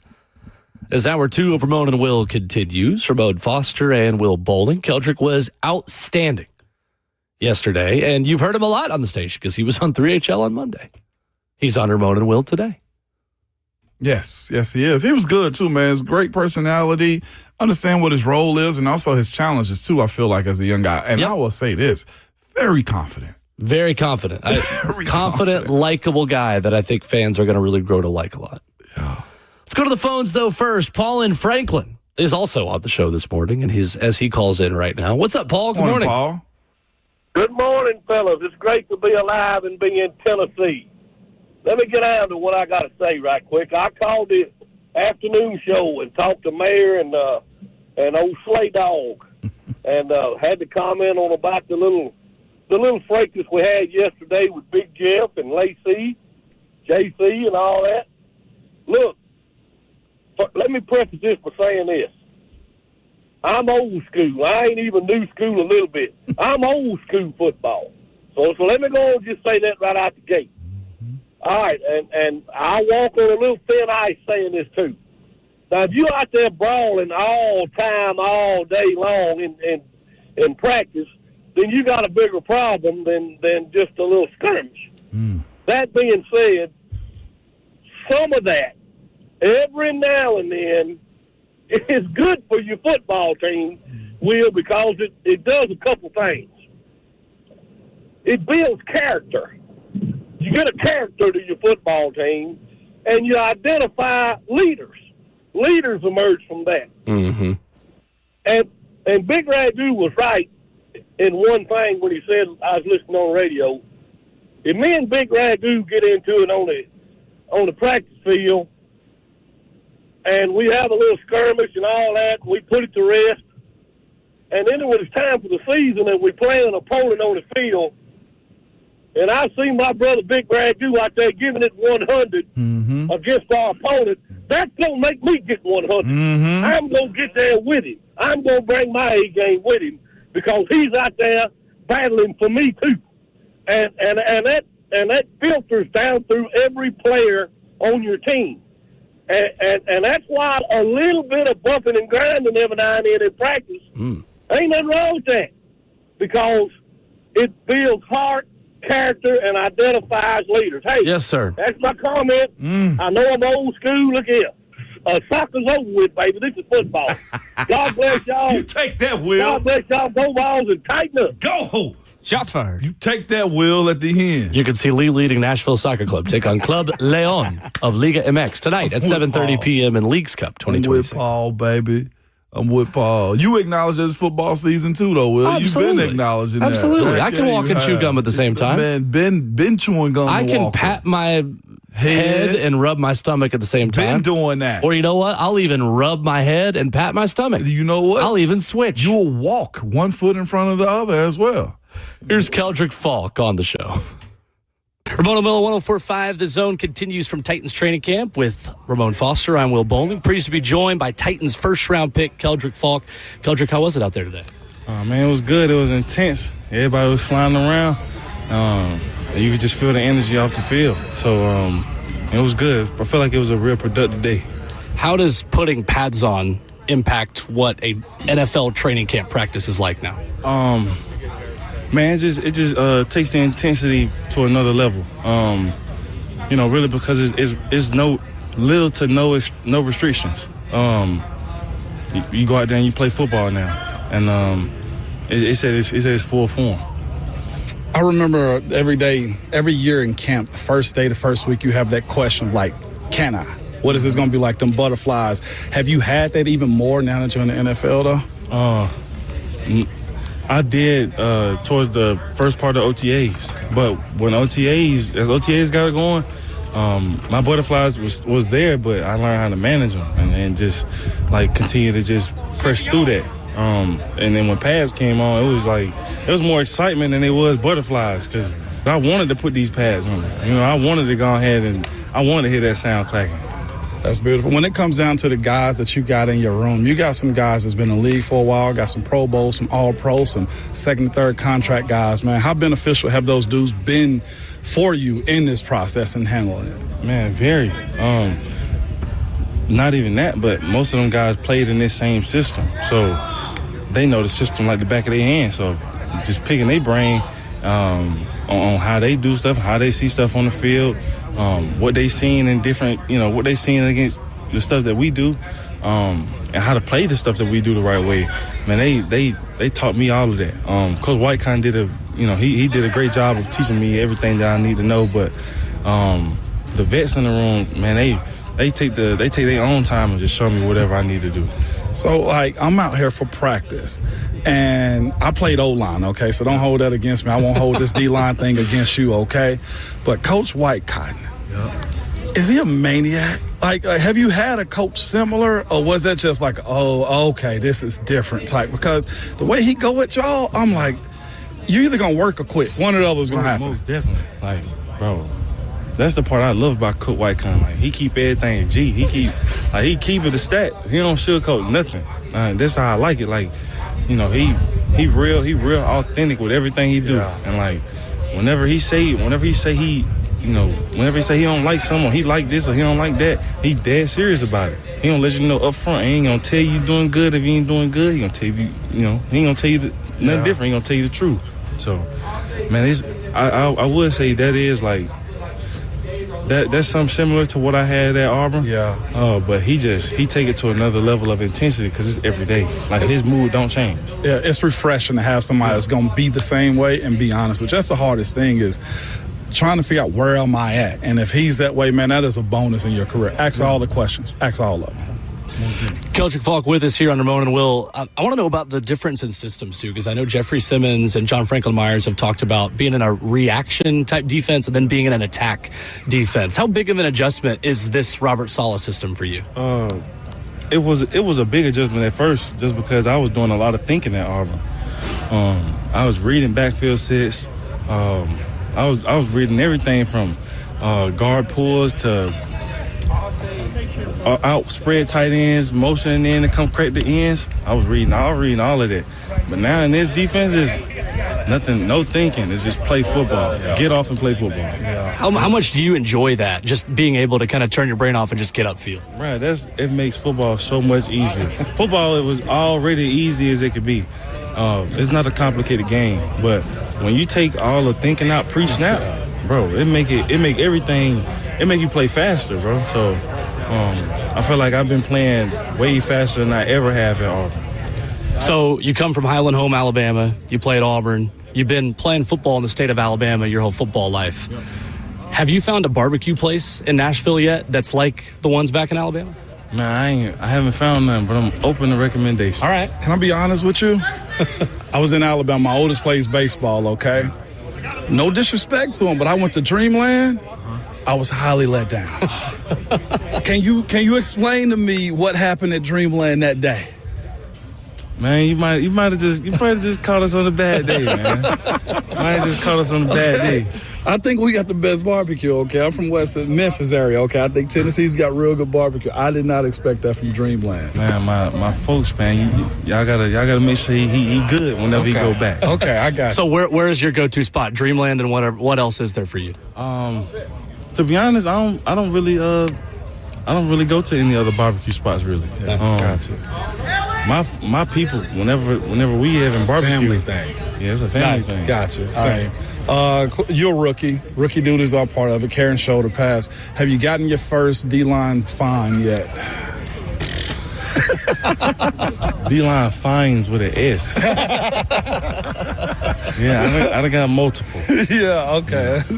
When it comes down to, are y'all still doing snacks in the room? Do you have to be on top of that as well? Yeah. If snacks run low, it's my job to get them filled back up. We got to have waters in the room.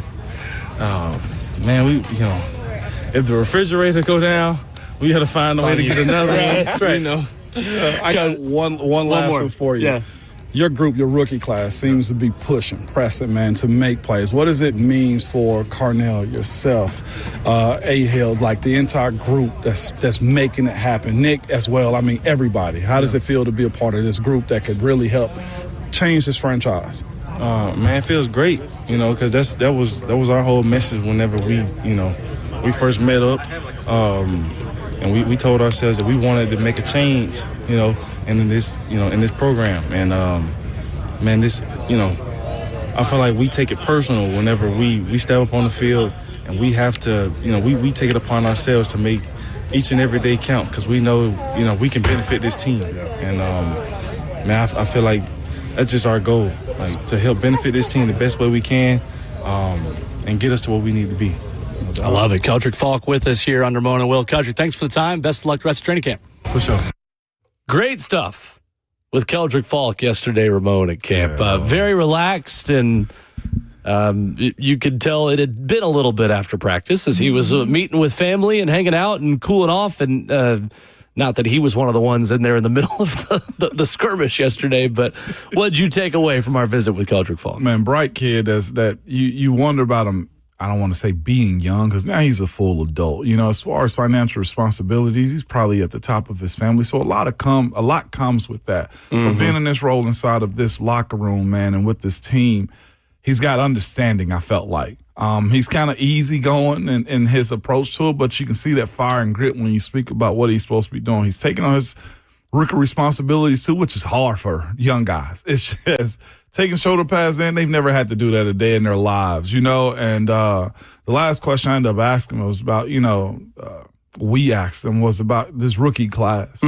How does he feel that this group has a chance to stack with last year's class to kind of, as he said in college terms, still this program, get this franchise on track to where it's winning ways and stuff, man. He acknowledged a lot of stuff with, how Auburn was, Coach White Cotton is with him and stuff like that. I would say this, he gets it in my understanding of 3HL talking to him and also how he spoke with us too. Great stuff. I thought he was excellent, and you're going to hear from Anthony Hill Jr. at the podium later in the show as well. I know he was on 3HL yesterday as well. This rookie class is really likable, I just think, as people. Yeah. Like, when these guys talk, it's interesting. It is. They're relatable. Like, you can tell that the Titans have a type in wanting leadership, wanting captain types, wanting well-spoken football players who are good representations between the white lines and outside of them. And that matters more to some franchises than others. Clearly, it matters to this one. You can hear the type of player that they covet when you hear these guys speak. And I think Anthony Hill Jr., who we're going to play audio from in about 40 minutes, is going to end up being one of the most liked players on this entire football team. I must say something. And how charismatic that he is. And I hope it relates. It gives a little bit of Beauty and Beast to it. Like the way they're going about it. Like, they're going to be able to be put in front of a podium, but their mentalities are exactly as that, man. Let's hope it translates to wins.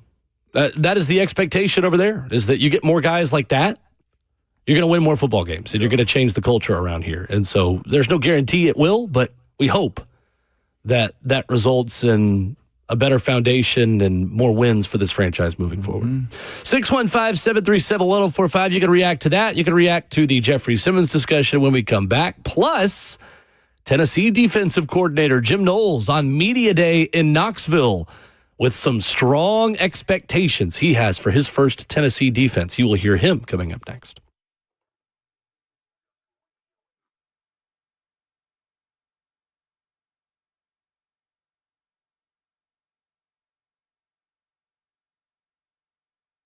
If you are moving, or if you have moved recently or are about to, maybe your stress levels just went up a little bit. The packing of boxes, getting all the details done, the inspections, the part where you get as much as you can for your home.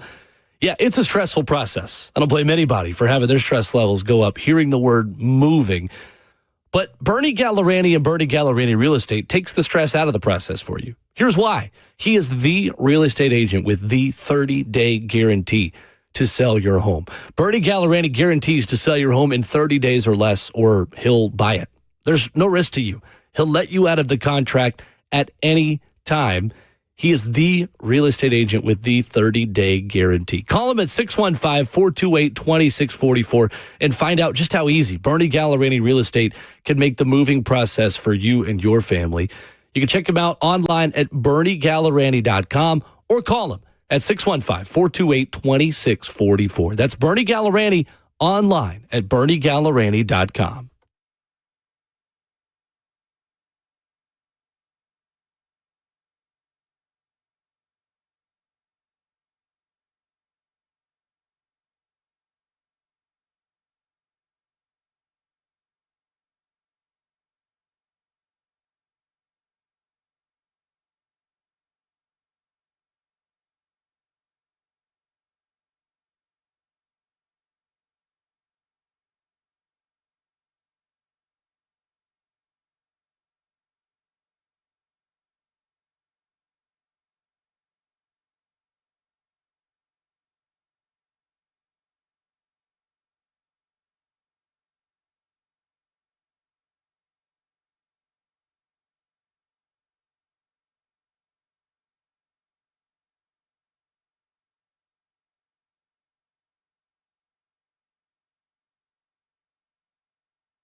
Ramon Will wrapping up hour number 2 this morning on 104.5 The Zone. Back in studio for a couple more hours. You're going to hear from right guard Cordell Volson, linebacker Anthony Hill Jr. in the second half of the program.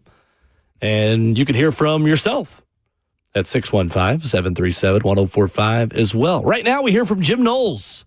Asked yesterday about his expectations for his first Tennessee defense. He's got high ones for his first year in Knoxville. I expect the defense to continue to grow situationally, right? Because we have to dive into the situations. I mean, once you get the basics installed, now you have to dive into all the situations that happen in a football game, and as you know, there's a ton of them, so we really need to hone down on those specific situations, which we can do because we've gotten the basics of it in. And, I expect this defense to be elite. I expect us to be able to perform in pressure situations.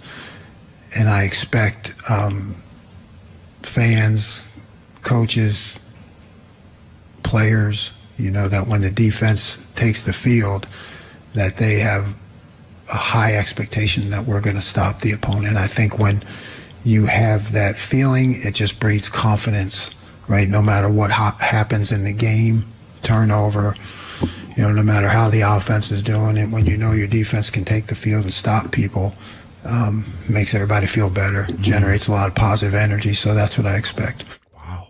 Ramon, I think Tennessee defensive coordinator Jim Knowles is saying the right things and toning down any sort of expectation that there are going to be year one growing pains for players playing in his system. Yeah, that's strong. And for a lot of players, this is not year one because Amari Campbell, Xavier Gillum, Dejon Lane have already played for Jim Knowles before. It may help that process a little bit. That's just a high expectation, and just publicly putting that on, his side of the ball to answer the questions. Like, I don't know if he's made changes, and we'll see that as well as far as how complicated they say this defense is to learn it. But I'm with, all of the talking heads that's kind of spoken about this. Like, I don't think the Vols have time to adjust to this new defense. Like, you have to hit the ground running, and him pretty much publicly saying there's an expectation inside of Neyland that we have to make stops. Well, if you start a true freshman, this needs to be a defense first team. At quarterback meaning. I wonder what he's changed, or like you said, the incorporation of players he's already coached. Like I'll say this, as far as the Titans side of it,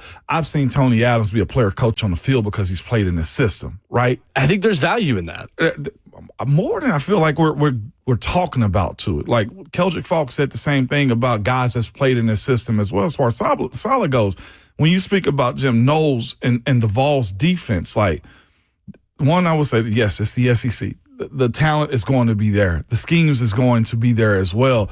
And there is no break in the schedule. You bring up the point of like a freshman quarterback. You have to support him. It's unfair. You do. With run game and defense. No doubt about it. There's no ifs, ands, or buts about it. Zero compromise. And I'm glad that he's publicly acknowledging that that's the case. What a strong stance to take, Will. I'll be honest, our last 2 visits with Austin Price have calmed down some of my worries about this Tennessee defense. Last week, he told us, hey, I'm higher on this defensive line than a lot of people are. I think it's a big year for guys like Marion Dye and Tyree Weathersby. They're not super deep. I mean, they're 1 or 2 injuries at edge away from playing true freshmen or just playing inside linebackers as converted edges. But what he told us yesterday about, if you didn't hear it, go listen on the Zone Podcast Network, subscribe wherever you download podcasts to Ramon Will. He made the point that this staff feels like it is further ahead in teaching this system right now than it was this time a year ago in year 1 at Penn State.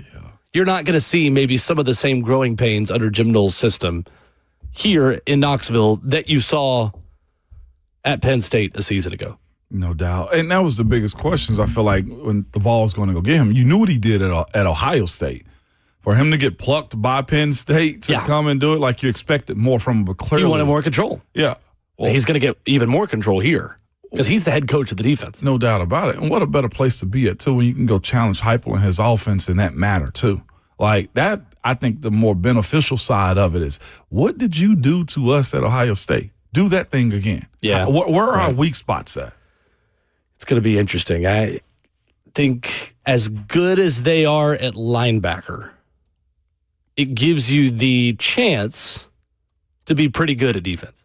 Like, you have a lot of experienced linebackers, one in this system in Amari Campbell, another in Tennessee's system in Arion Carter after he gets out of his BS suspension, in Josh Heupel's correct words yesterday, that may help get everyone lined up. If those two guys can have a mastery of the system, if Jeremiah Thielander, Jaden Perlotti, Edwin Spillman, the two freshmen, TJ White and Braden Rouse, who don't know any difference, bless you, in any college system other than this one. If those linebackers can get guys lined up as the heads of that defense, then maybe that also takes away some of the growing pains. It does. Awesome place to be at. Glad to hear him publicly be that confident in what he feel like he could do as a DC. Let's go to Johnny in White House, who wants to talk about Jeffrey Simmons on the phones with us this morning. What's up, Johnny? What's up, Johnny? Hey, good morning, guys. It's been a minute since I called in. Always go Vols, man. Absolutely. But listen, hey, in my opinion, I'm a fan. Y'all know way more than me, but listen to this. I think Jeffrey Simmons has earned that edginess. I think he's allowed to push that limit a little bit. He knows that he can't do that in a game, but maybe he's trying to do that to push his teammates. Step on a little toes, get some people going, hold the water up a little bit. But listen, I don't call that edginess. I got one word. He's holding everybody accountable. He's not here to make practice comfortable for people. He's making sure that they're ready right now when it matters, not 6 months down the road. He's going to push everybody to dig a little deeper, work harder, and there's nothing to regret later on. He wants people to be ready now, and I think he deserves that respect and holding people accountable, and he's ready for it, guys. Tighten up, Mo. Yes, I sir. love you guys. Y'all have a beautiful day, baby. My coffee's kicking in, guys. I love y'all. Be good. Ooh, Johnny. Go Vols, Johnny. Go Vols. Tighten up. Then. Yeah, absolutely. I can't wait to see Johnny in public, boy. If he don't hug me, I'm going to have a problem with it. I'll take a picture for you guys. Just say from White House, and I'm going to know it's Johnny. I'm in Sumner County with you, Johnny. We appreciate you. See me. Yeah, I mean, I agree with all that until you throw a punch. Yeah, absolutely. Like, you can hold the team accountable and be a little feisty and toe the line of violence and like everything you said is 100% right, but also don't throw a punch. That's where he crossed the line. Can we be honest, though, too, about the entire fight? I think they started with Jeff. What do you mean? I think the fight started, or the skirmish. Let me know it's not a fight. Hold on, I pulled up the thesaurus. I think I closed it. You got all of Let's those? find some other words we can use for Kerfuffle. skirmish. Kerfuffle, yes. Kerfuffle would be fine. Let's go with clash. Clash. The clash that happened yesterday. Yeah, that's Clash of the Titans. like Godzilla. There you go. Exactly. The quarrel that happened. All right, anyway, go ahead. I think the O-line started this, though. In yesterday's tussle. Yes, in yesterday's tussle. The O-line started this for the most part, in my opinion. I think it started on Monday, and it started on Tuesday, too. I ain't calling Jeffrey innocent, but I feel like he got because he has a reputation. They wanted to try it. Well, I mean, he got because he's the only one that threw a punch. Like, that's where he's guilty. That's the guilty part. Again, there is a difference. Like, up until the punch being thrown or punches being thrown, nothing was overly concerning or wrong with anything that happened. Yeah. And the first person to agree with that right now, because he's not in the heat of moment, Ramon, would be Jeffrey Simmons. Jeff. He knows he can't do that. It was good until then. Again, it's never happened in a game, so it's not a major concern for me. This has always been something that's just been confined to training camp, and Jeff has one day, and yesterday was Jeff's day. As long as it doesn't happen again, I'm really not going to lose any sleep over it, because this has never made it to an actual NFL football game. And Justin made that point earlier, and he's 100% right. So, yeah, it's something that can happen. Hopefully it won't happen again, and typically it doesn't. So you go to the side field, get your work in, and we move on. I'm lightly proud of the O-line in all of this. I'm lightly proud of them. I would like to be proud of maybe more between the whistles yesterday, because they weren't great yesterday. No, they weren't. The offensive line. They weren't. But they are showing some fight. But I'd like to see more of that fight between the whistles. That's what I was going to say. Training camp is built for this personality, though, right? Like, you have to get your personality figured out. I mean, considering Robert Saleh was asked, is this going to happen again? And he said, yep. Yeah, I think this is absolutely what training camp is for. I'm here for it. Absolutely. Man, Bibbidi had the best, I think, the explanation of what this is, description of what yesterday was. He says it's a coming together. A coming together. That's a very that's a British term. Bibbidi is in our chat is a soccer fan, so yeah, that makes sense. He was coming together. 615-737-1045 NFL headlines for you on deck, where a former Vol got paid and may be an example for a current Titan to follow. We'll talk about that coming up next. Are we O-line you?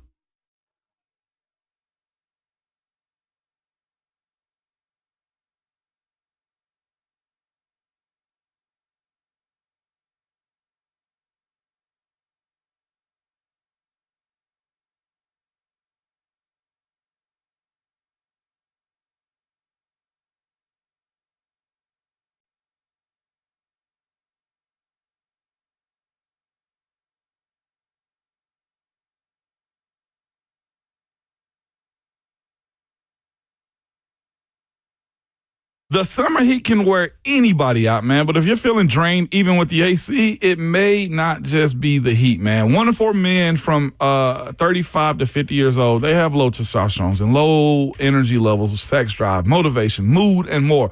Low T, it drains your energy and motivation, so you don't have the energy for the things you love and might even stop recognizing yourself anymore. So get the answers you need this summer for free. At Low T Center, you can book a free testosterone test and get a consultation from a licensed provider who specializes and testosterone replacement therapy. Explore a range of peptides and even get a jump on that summer body with GLP-1s and medical weight loss protocols. Low T Center has been the #1 name in TRT since 2009 for a reason. So don't spend another day wondering why you don't feel like yourself. Visit fixmylowt.com to schedule your free testosterone test today. That's fixmylowt.com.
Good morning, live from the Circus Sports at the Mid-Kentucky Downs studio. I'm Justin Hawkins. No Titans practice today, but they'll resume tomorrow. Day 2 of padded practice yesterday was a little heated with 2 skirmishes on the field. Jeffrey Simmons and J.C. Latham got into it with Big Jeff throwing punches. He was removed to the side field for the remainder of practice. Also, Alec Ayumanner and Marcus Harris got into it a little bit as well. Also, left tackle Dan Moore Jr., he left practice early with an undisclosed injury. Other NFL news across the league yesterday, the Bears and All-Pro right tackle Darnell Wright agreed to a new contract, making him the highest paid right tackle in NFL history. He gets a 4-year, $116 million deal with $93 million guaranteed. In Atlanta, Falcons promising edge rusher Jalen Walker is feared to have torn his ACL. Walker will have an MRI to confirm the injury that happened in practice yesterday. And Cardinals rookie quarterback Carson Beck, he'll get the start in Thursday's Hall of Fame game against the Carolina Panthers. Head coach Michael Flohr announced that yesterday. Coming up tonight, Nashville Soccer Club starts their League Cup journey as they host Lyon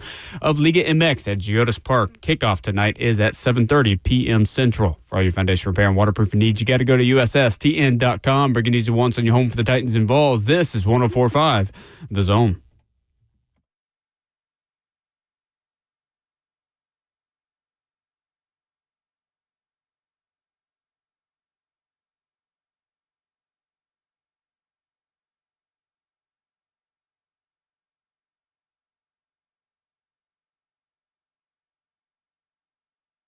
We are 8 days away from the first Tennessee Titans preseason game in 2026. Football all the way back. There's an NFL game tomorrow, the Hall of Fame game. We're feeling good about life.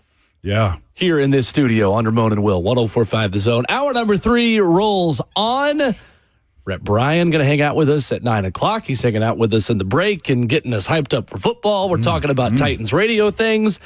Because, Ramon, we are 8 days away from your reintroduction to Titans radio. Allow me to reintroduce myself. My name is Moan. Into the O-N. That was pretty good. I like it. There we go. I like it. How are you feeling? I'll be honest, just a little nervous. Yeah, good. A little nervous, man. I mean, the legendary crew that once was and now working with Taylor as well.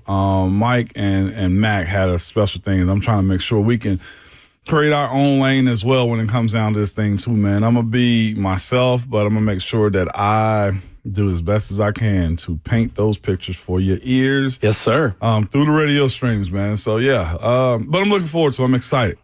Excited to work with you on Titans Radio. We've never been on there together. No, we have not. I'm excited for, working with Taylor, with Brad, yourself, and just everybody else that's going to be on the sidelines too. Delaney, Dr. Dyson, who else am I missing on that one? Ben Jones and Moonshine as well, man, Mark Mariani. So it's going to be a real good group, man, I'm looking forward to. Just to travel here's the thing about it, though, too. When you own these crews, too, just with the team, you become your own team as well. So I'm waiting and wanting that camaraderie to kind of show up a little bit as well, man. It's funny in these moments, before kickoff happens, we're buzzing, too. Absolutely. It is jumping up and down. We feel the adrenaline that you fans feel. Yeah. Because, A, we're fans of the team just like you guys are. And B, we feel a little bit, maybe 5% of the adrenaline that some of the players feel. And I'm sure you're also ready anytime you're at a football game to go hit somebody. As a former player, that's what I was going to say. As a former player like that, those nerves. It's the way you're wired. I don't think they leave. The only thing I miss about the game, other than the camaraderie, the pay is also it's decent. But it's NFL benefits are pretty good. It's the feeling of winning. That one. And running out of that tunnel. I don't care. I even get excited for the opposing team just hearing their crowd because on the opposite side of that, I'm all that cheering just to take a L, baby. Let's go. Then it's for the team that I'm for. It's look at us. Look at us. I'm proud of this. It is.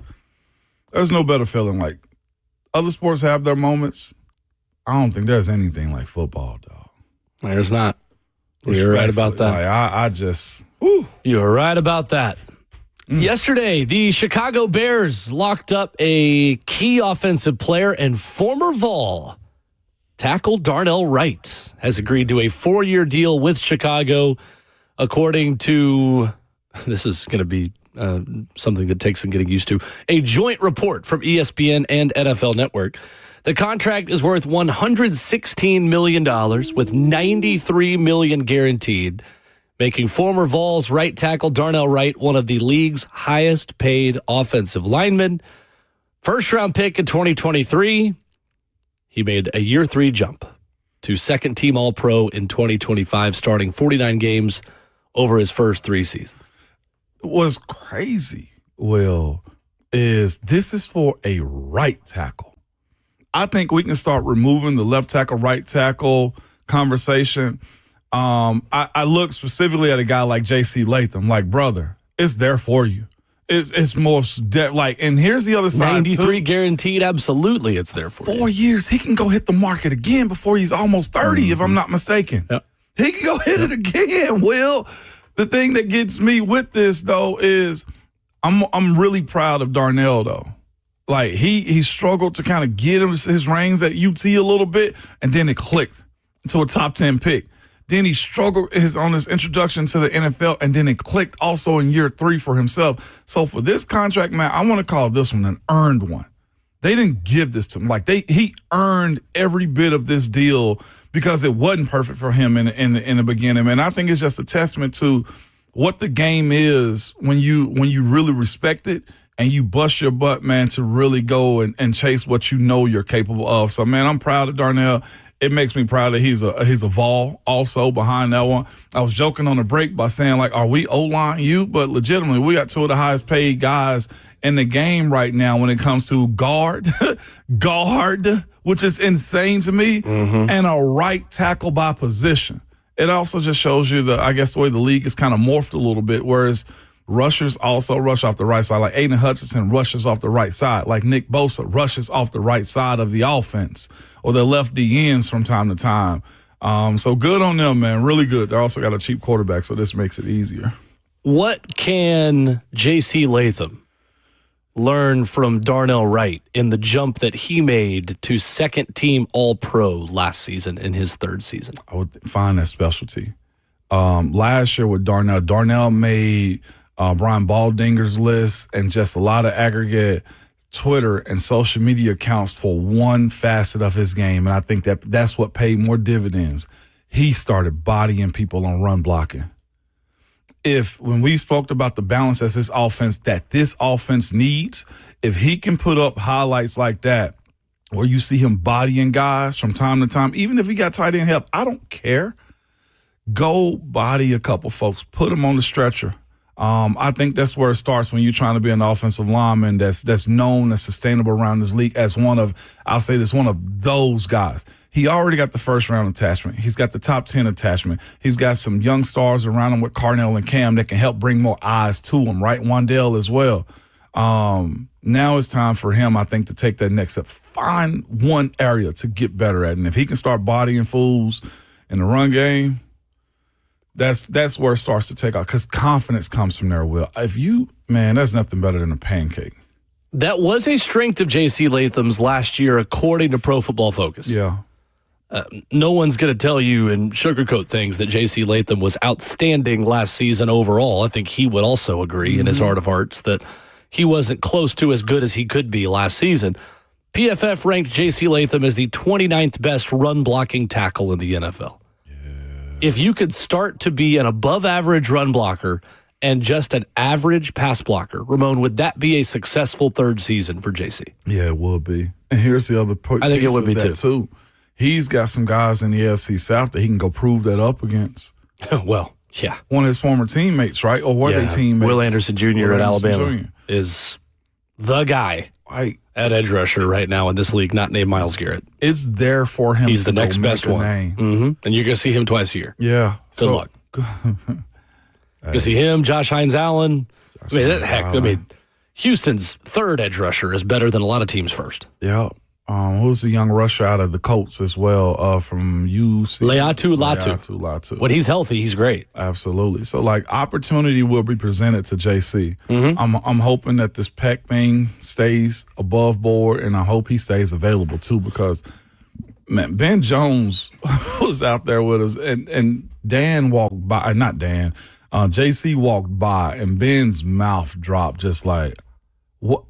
That's a football. Yeah, that's a football player. Like, even I was just looking at Jay. Like, all of it's there. Yeah, all of it's there. It's a matter of him bringing it together. And sometimes it take a year or two. The Falcons fear that Jalen Walker has suffered a torn ACL. From a report yesterday, he was carted off the field on Tuesday with players around him taking a knee as he was loaded onto the cart. And now Atlanta has issues rushing the passer. I could have just stopped at saying Atlanta has issues because the Falcons often have issues. But 15th overall pick in 2025, Jalen Walker as a rookie had 5.5 sacks with 5 TFLs, 9 quarterback hits.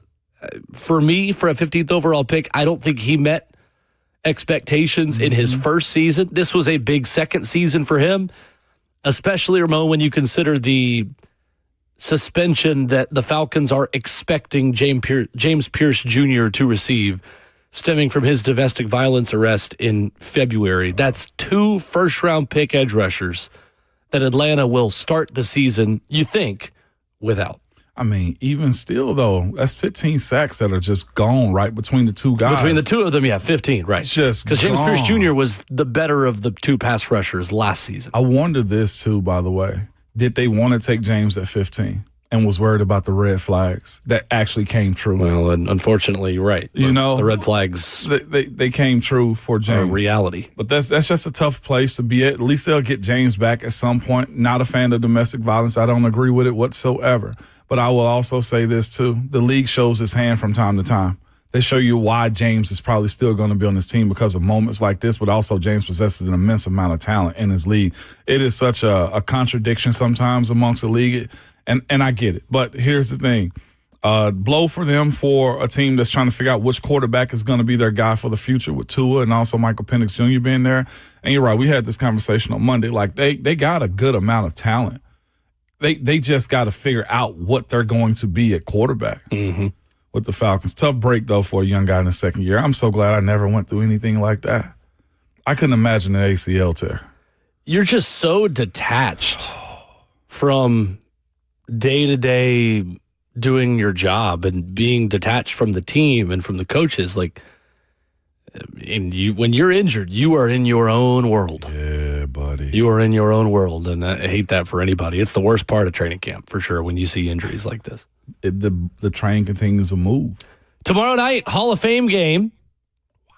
Carson Beck and the Cardinals versus Kenny Pickett and the Panthers. Official quarterback battle as announced yesterday by Arizona, who is benching Jacoby Brissett and Gardner Minshew to get Carson Beck as many reps as he can. Have you seen some of the clips of Carson Beck at Cardinals practice? No, I have not. At training camp? I saw somebody say, why Not is great, this? Bob. There was a question by my guy Ryan Clark. It was like, why is there so much Arizona Cardinals content out? They have practices in their stadium, and they open it up to fans. So there are a ton of clips, video clips of stuff. Yeah. And it's been bad. I don't think they have Carson? every practice in there, but they have a lot of practice. They've had, I believe, multiple. I mean, I'll fact check. Careers are being started on podcasts because of them, is what you're telling me. And Carson Beck's been that bad? Oh, not a good look. Some bad videos.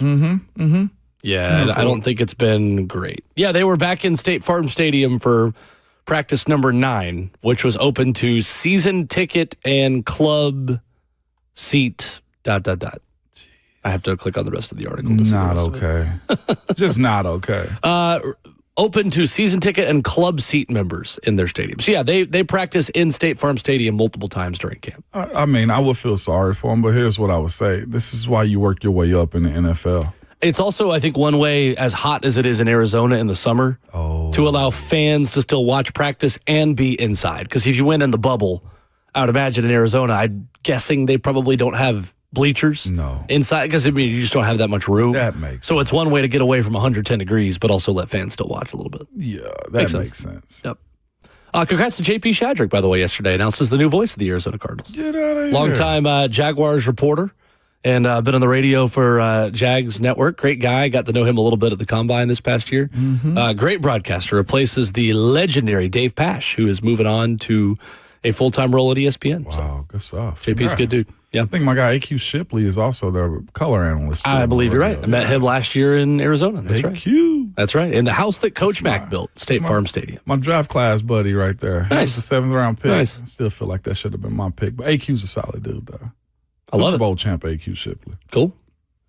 Coming up, you will hear from Cordell Volson and Anthony Hill Jr. I think Anthony Hill Jr., Ramon, is on his way to being, at least the way he talks and the way he carries himself, a face of this team. I loved what I heard from him yesterday, starting with cutting out Mike and Ike's from his diet to lose some weight this offseason. You'll hear from both those guys coming up next.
Ramon Will, 104.5 The Zone. This song takes me back. Takes me back to the first year we did a show together. Mm-hmm. And one of our first debates we ever had that the season ticket holders would not know what this was. And then sure enough, it lasted 1 year. The 1 year. One and done, baby. Like your favorite college basketball player. Not great. Not great. All right. My childhood, though, an anthem. Oh, it's a great song. 8th grade, we ran 8th grade, we ran out to this song. Oh, my gosh, against a rival? I was the target demo for Elite. that being played at Titans games, and I listened to it all the time at the gym. Elite will absolutely enjoy It's a Tennessee thing. What are we talking about? Let's talk about Cordell Volson and Anthony Hill Jr., who spoke yesterday. But first, let's go back to the phones. Darrington wants to talk about Jeffrey Simmons. Good morning, Darrington. Morning, Darrington. What's happening, my people? Man, listen, first of all, listen, I give you all the permission in the world to talk about a former Georgia player that didn't mean worth a lick to us, and by the name of Carson, I ain't even going to say his last name because he's that terrible. Apparently, our chat tells like, me he has been better for what it's worth. Maybe I just saw one day, so I don't know. Okay, you know how many times he was off and on? They used to call him Carson light switch back. You know what I'm saying? 'Cause you never know which one was going to come on. And sometimes we thought they cut the power off because it was just terrible. Good God almighty. Yeah, we'll leave light switch out of this. Man, listen, check this out. I know, you know what I'm saying, technically, yeah, you ain't supposed to throw no punches in fighting. But listen, since we were kids, if you see a fight in school, what are you going to do? You're going to run to go look at it, and then you talk about it for a couple of days, couple of weeks. When we watch boxing, we hate boxers that don't stand in the middle of the square and throw hands. We call them boring fighters. When we watch UFC, when they just touching or they just wrestling, fans start to boo because they ain't seeing no punches being thrown.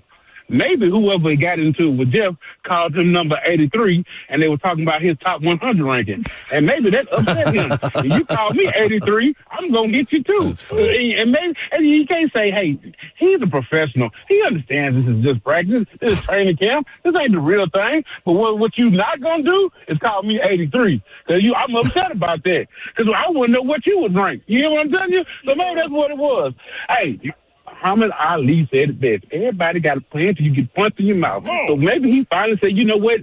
I'm tired of wrestling. I didn't sign up for WWE. I am a gladiator. I want to throw them hands. And I go over here and practice by myself and cool off then. Thank you, Darrington. Whole time, I just want you to know, I put hands on you. Thank you, Darrington. Thank you, Darrington. That was it. Don't call him 83. That's the best. That's fine. Like when you're kids, when you're boxers, these aren't kids. These aren't boxers. Call that man 83. Don't throw punches. I mean, I feel like I'm crazy. Like I get where you're coming from, Darrington, but like, when you're a kid, you see a fight. These aren't kids. Nah, these are grown men who will get thrown out of a game and practice clearly if they throw punches. Like I have a hard time equating scuffle on the playground to NFL football. That to me was comedic relief by Darrington. Sure, fair enough. I like it. Fair enough. That was pretty solid, Darrington. Don't call me 83. I'll excuse a lot of the fracas. I'm not going to excuse the punch being thrown. And neither is Jeffrey Simmons. Again, if Jeff was sitting right here, the next time he talks, he's going to say, nah, I can't do that. I got to keep my cool. And he does. So. That was a good one. Unless you call him 83. That was a good one, Darrington. I like that. It's like when you are sitting by yourself and you make up a fight with someone in your head, but then you do such a good job of talking about how you would fight with someone in your head that you actually end up being mad at them. That's what Darrington just did. I'm here for with 83. Yeah, don't call me funny. 83. That was actually pretty solid right there. All right, do you want to hear from Anthony Hill Jr. or Cordell Volson first, Ramon? Give me the offensive lineman first. Classic. All right, Cordell Volson on Carmen Brasillo detailing the run game in Brian Daboll's system. This was first-year Titans guard speaking yesterday at the podium. Yeah, I think Coach Carm does a great job of really detailing our run game, detailing the technique we need to use as well as the scheme and having good schemes in place. And Coach Daboll calls some great runs at the right time, and we're able to be efficient. Run game has been, for you, Ramon, so far on offense? Has it been good? Has it been okay? Has it been not great? What have you noticed? Personally, I think it's just been steady. I do think that you see real holes being made by this group. You see real, blocking that's happening. You see the scheme in itself that Volson was speaking about right there be a benefit to them. Like, they're athletic enough to get out in space when they have to. It's been a variation of a lot of things. I think it's exactly what a run game is. When you commit to it, it's supposed to be steady. Having an explosive run game isn't an every week thing. I need to be able to say when you need 4 yards, you can get them. And I feel like this group, so far in training camp, in the first couple of days of pads, we've seen some real runs. I think it's been steady. It ain't been overly exciting. There's been some exciting pre-snap stuff that happens, but I don't think you saying the run game is exciting is part of this equation. I think it's just been steady. I think it's been better for guys like Julius Chestnut and Nick Singleton with the groups that they have worked with, more so than it has been for the first group and Tony Pollard against the first defensive line. Yeah. We've seen more explosive runs from backups no than doubt. we have from starters. You have, but it's, of course, the D-line that they're going up against as well at the same time. They got a little bit of everything for everybody, I feel like. You see Tajay runs and you see Tony runs, but you mentioned the bigger backs as well. Yeah. These dudes that will have the ability to get downhill. And I think Nick Singleton has shown us how quick his feet are in finding a cutback lane. It's steady. Yeah. It's the best way to describe it. It's been steady. Cordell Volson asked about chemistry and playing things differently depending on who's next to you. I thought this was interesting, talking about how who you play next to can be a little overhyped. I think that gets overhyped sometimes, if you will, because we're all in the same meeting, we're all having the same conversations, but then you just got to understand maybe AD will set something a little bit different than JC will. So just knowing who you're with and having that communication, I think that's the big thing. When you play next to one person for a long time, you can kind of read each other's mind a little bit. But a lot of us are new here, so we have to have that open communication, and then once the spots get solidified a little more, then maybe we can move on to the the next chemistry. As far as when we develop chemistry, I think a lot of it is just knowing how we're going to fit some blocks together. How when we got a sore protection, how we're going to get the defensive end funneled into us. Knowing kind of situations when we want to get on players versus when we want to set off. I think that's the big thing when it comes to chemistry. You kind of know what the guy's going to do without him having to say it, just because you've been through that situation time and time again. What do you think about Cordell Volson's comments there? What he means by that, by being overhyped, is whoever the guy is going to be, whether it's him or whether it's Jackson Slater or Kimona, they'll make it work whenever that person gets in there. I respect that side of it as well. Like, there's certain guys I love playing next to. Some guys I was just like, golly, this is going to be a lot more work for me. But when you get in there, it's just like, okay, the job is the job. There's no ifs, ands, or buts about what our common goal is. It's just a matter of getting adjusted to them. And that was the second part that he gave right there, is you build that after it gets established. So that's a fair veteran way of experiencing what being in the competition is. I don't think you say, because Slater's been here, it needs to be the fact that Volson's a veteran that's played in games before, this needs to work because they know each other. You build chemistry, as he said, after you get established in those roles. Yeah. I think it's an interesting balance between, do you want to just settle for two players playing next to each other who work the best together and are going to make less mental mistakes, but might also just not be as good of football players? Right. Or would you rather go with the better players who are going to ultimately have a higher ceiling playing next to one another, who may not communicate as well because they haven't had as much time to work together and therefore may make more mental mistakes? The mental mistakes part, though, I guess that could be games, like in-game nerves, though. Like, if I'm thinking about mental mistakes, I'm thinking about the young guys, Carmona or Slater, like being in these positions before. Right. But that does come down to practice regimen, too. Like, how much can you pressurize these guys into being okay with being disciplined in games? Like, guys grow up quicker than I think we recognize at times. So, yeah, I agree. Yeah. I mean, it comes down to what to me feels like, Ramon, a veteran with a higher floor versus a younger player with a higher ceiling at right guard. For sure. That's kind of the option that you have, whether that's Jackson Slater, Fernando Carmona, or Cordell Volson. Mm-hmm. You have more unknown commodities in your two young right guards versus the more known commodity. The problem is you just know that he's struggled at times. Yeah. Volson has in protecting the quarterback when he was in Cincinnati. Have it. Yeah. So would you rather go with what you know is, or what you don't know could be good, but also could be even worse than, I know. That's kind of the position they're in right now. That's the balance of trying to build this roster up and putting them in these situations day in and day out. I don't think they're even close to finding who their starting offensive line is in week 1 yet. This is why I will always also say, like, I love the idea that we're getting more real football with 17 games, potentially 18 games at some point. Soon, yeah, probably. But this is what the preseason games are for also. I think it is for this team especially. I mean, these guys need to play. They have to play. Fernando Carmona's got to get reps. Jackson Slater's got to get reps. The only way you're really going to learn who these guys are is by playing football. That's it, especially in the trenches. And I'll be the first one. Practice is different from the game. 100% it is. 100% it is. Yeah. It might be more vanilla or might be more exotic, right? But it's different from what practice presents to you. And that's where us taking away these games, these preseason games, can be detrimental for getting these answers that you're looking for and that we're looking for as a fan base. Like, that's problematic. I like the idea of more money in players' pockets, but the developmental side and just quality might drop a little bit of who you choosing to start off with. I think it's already dropped. I mean, going from 4 to 3. Remember Tom Brady talked about this at the end of his career? Yeah. Just like, there's a lot of bad football being played early in seasons.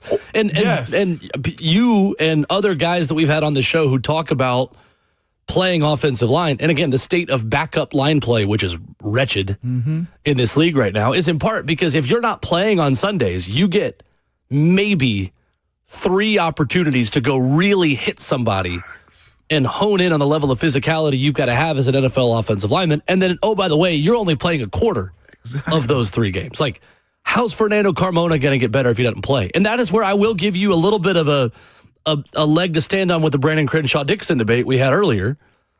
The only way you're really going to know if Brandon Crenshaw-Dixon can play tackle for the Tennessee Titans is by putting him on the field to play tackle for the Tennessee Titans.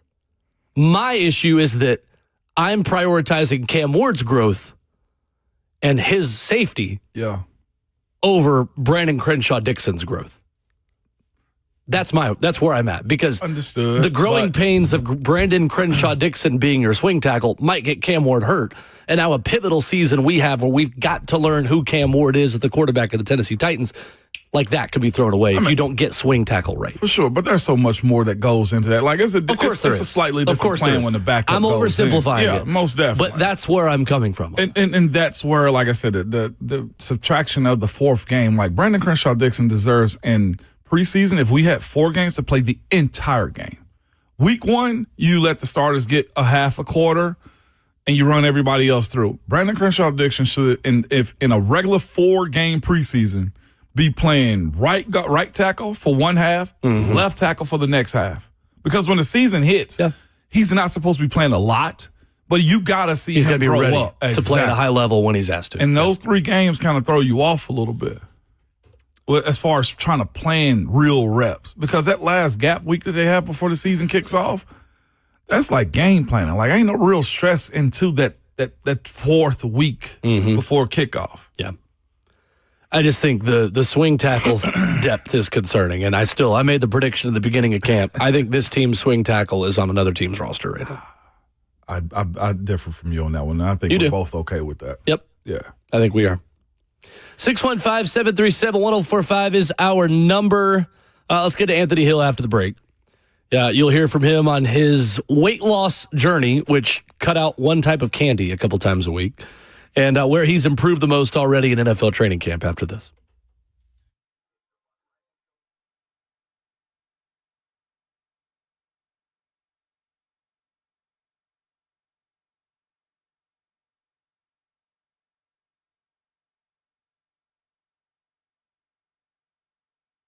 Have you heard that a lot of corporate-owned chain jewelry stores are shutting the doors? So many smart shoppers have figured out that the cookie-cutter jewelry is boring and mediocre service is unacceptable. That's why Genesis Diamonds is having record success. Genesis, they're locally owned. They're staffed by real experts with warranties and guarantees that are unheard of, with personal attention and case after case of unique, fashion-forward designer jewelry with no attitude, no pushy salespeople, no inflated pricing games. Genesis only guarantees the best prices, but their quality is second to none. The world's top bridal designers have chosen Genesis as an authorized retailer because they meet the highest standards. Whether you're looking for a classic ring or ultra-modern ring, a natural diamond or lab-grown diamond, Genesis has options for you at every price point, and you will love the laid-back fun experience. It is as far from a Wall Street corporate box store as you can get. Genesis Diamonds, they're located in Green Hills and Cool Springs, and of course, do not miss their amazing selection of luxury pre-owned Rolex watches.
Wrapping up hour number 3 of Ramon and Will. Anthony Hill Jr. had some very good things to say yesterday, and every time he talks, I enjoy listening.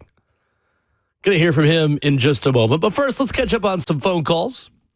You can hop in at 615-737-1045. Bam is in Nashville next up. What's up, Bam? Good people. How y'all feeling, my brother? We're good, Excellent. man. How are you? Welcome back to football season. Man, here we go. Football. Yes, Hey, sir. look, I got so excited yesterday when they got to fighting. I was like, football is officially back, baby. We are here.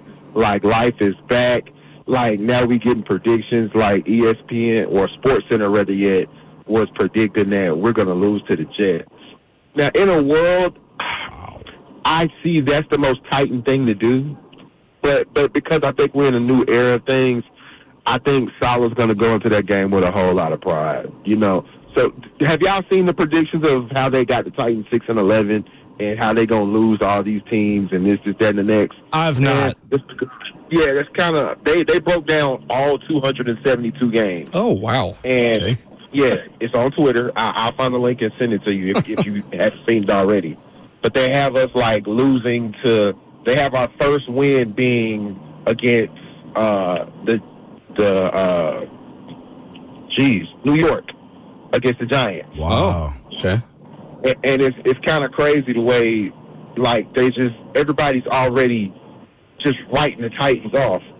And it's just like, I feel like we got a different chip on our shoulder this year to go into the season with. You know what I'm saying? I really feel like Salah's going to bring a different energy to this team that we actually need. So, yeah, all the critics and stuff, I'm anxious to see how this year's going to go just so we can prove everybody wrong. Bam, quick question for you, though, because I think you're a good representation of the fan base and the way people feel. I'm the people's fan, man. Absolutely, for good reason. How would you feel if the dust settles on this season and it is 6-11? Would you be content with that as a step forward? Okay, so we've won 3 games the last 2 years. Right. No, I wouldn't. Okay. No, I'm gonna be honest with you. No, I wouldn't, because I feel like the pride that Cam has and the weapons around him and the proper leadership they have brought us to I know it takes time to pull it in, but we got to find ways to win games, man. Like the mediocrity has to stop at some point in time. Sure. And I feel like we got the cast that wants to do it. So that's just me. Sure. Okay. Thank you, Bam. Appreciate the call. Good stuff as always. Yes, sir. Bam in Nashville. Wow. I think 6. I mean, Vegas has the Titans over under at 6.5. Yeah. So that would be pretty much meeting expectations for this season.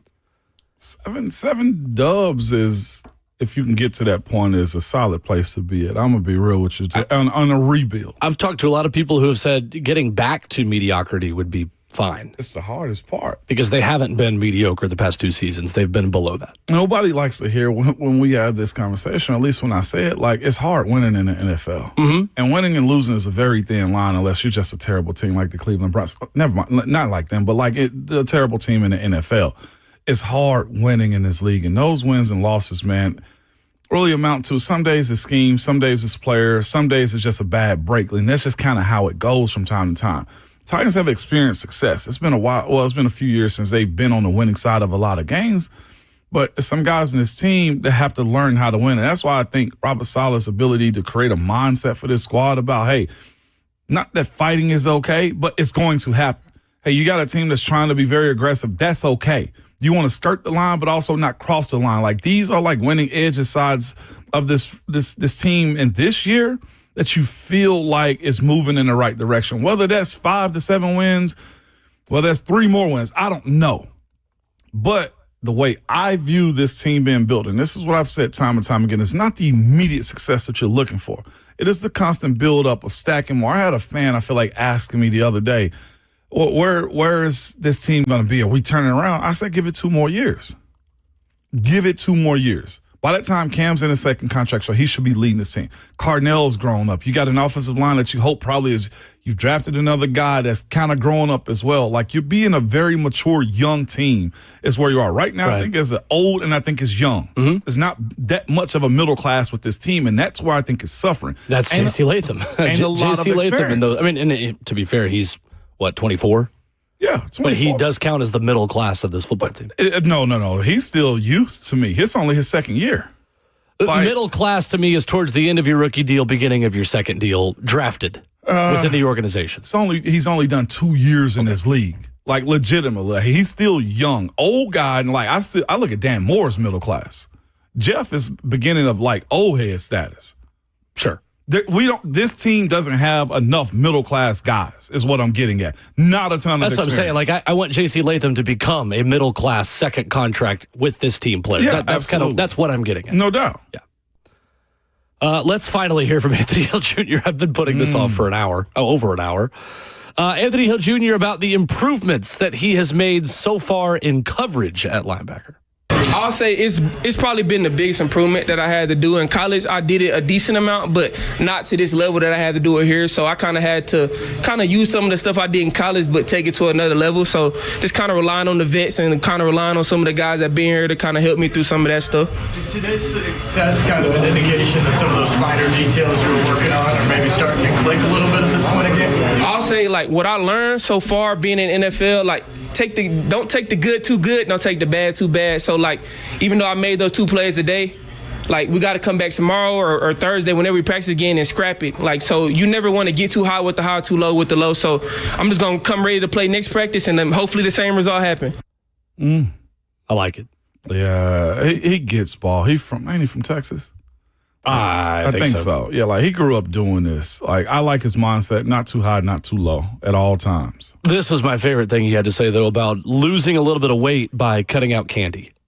So me, I'm a big candy person, so I had to cut off the Mike and Ikes and all that stuff. So I cut it off and it worked. So I just kept doing it. Like, it's just something that's hard, but it's better for yourself. So not really a lot, but just cutting it off. Like, just for myself. Like, I like sweets, so I had to limit myself. Maybe we do once a week, not 3. So it's just little small details, and it worked. How much weight did you lose? I lost around like 7 pounds, like just cutting off sweets and just kind of eating right at the house, just cooking myself. Like, we not going out. I'm just been cooking myself. He said, "We not going out." I love him, man. He is going to be so much fun we hope to get to know. I know he was great on 3HL yesterday. Yeah, he's a good talker. Anthony Hill Jr. He's a good football player, ball. too. That's what it is. He get ball more than anything. I like it. I like it a lot. Coming up, Rhett Bryan will join us. Talk more Titans training camp with the executive producer of Titans Radio 8 days before we all broadcast a Titans game together. Coming up after this. A day at the spa, the perfect gift for birthdays, anniversaries, or any occasion. Lavish and luxurious, yet affordable. A grand gesture, yet simple for you. The gift card from A Moment's Peace. Give her the gift she won't buy herself. An escape, a bit of luxury. Something special that shows more than just words. A gift from A Moment's Peace Salon and Day Spa in Cool Springs across I-65 from Galleria Mall. Call 615-224-0770 or go online at amomentspeace.com anytime.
9:03. Good morning, live from the Circus Sports at the Mid-Kentucky Downs studio. I'm Justin Hawkins. Those Titans practice today. They'll resume tomorrow. Day 2 of padded practice was yesterday, and it got a little heated with 2 skirmishes on the practice field. Jeffrey Simmons, J.C. Latham was one of them, with Big Jeff throwing some punches. He was removed to the side field for the remainder of practice, and then Alec Ayumanor and Marcus Harris also got into it a little bit as well. Also left tackle Dan Moore Jr., he left practice due to an undisclosed injury. NFL news this morning per Jeremy Fowler, veteran edge rusher Agbo Okoronkwo is signing with the San Francisco 49ers today. He reunites with defensive coordinator Raheem Morris from their time together with the Los Angeles Rams from 2019 to 2021. Okoronkwo had 3 sacks last season as a member with the Browns as he played in 16 games. Coming up tonight, Nashville Soccer Club, they start their Leagues Cup journey as they host Leon of Liga MX at Geodis Park tonight at 7:30 is the kickoff. It's Nashville's 3rd appearance in Leagues Cup and first since 2024. The boys in gold are 3-2-4 all time in the tournament. For all your foundation repair and waterproofing needs, you got to go to USSTN.com. Breaking news at once on your home for the Titans and Vols. This is 104.5 The Zone.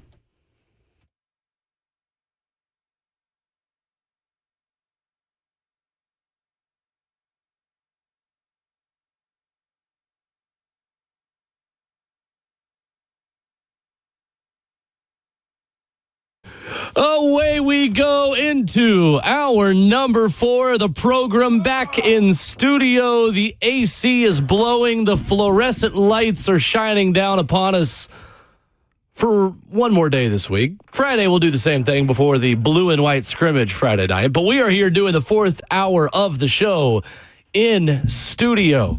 Zone Podcast Network if you're time traveling, 104.5 The Zone app. If you're traveling outside of our massive listening area, you get with our FM signal, or 104.5 The Zone TV, Facebook Live, YouTube, Twitter, or Twitch. I could have sworn Justin was calling me number 1 with a certain finger in there, but he was putting 4 fingers up. Oh, okay.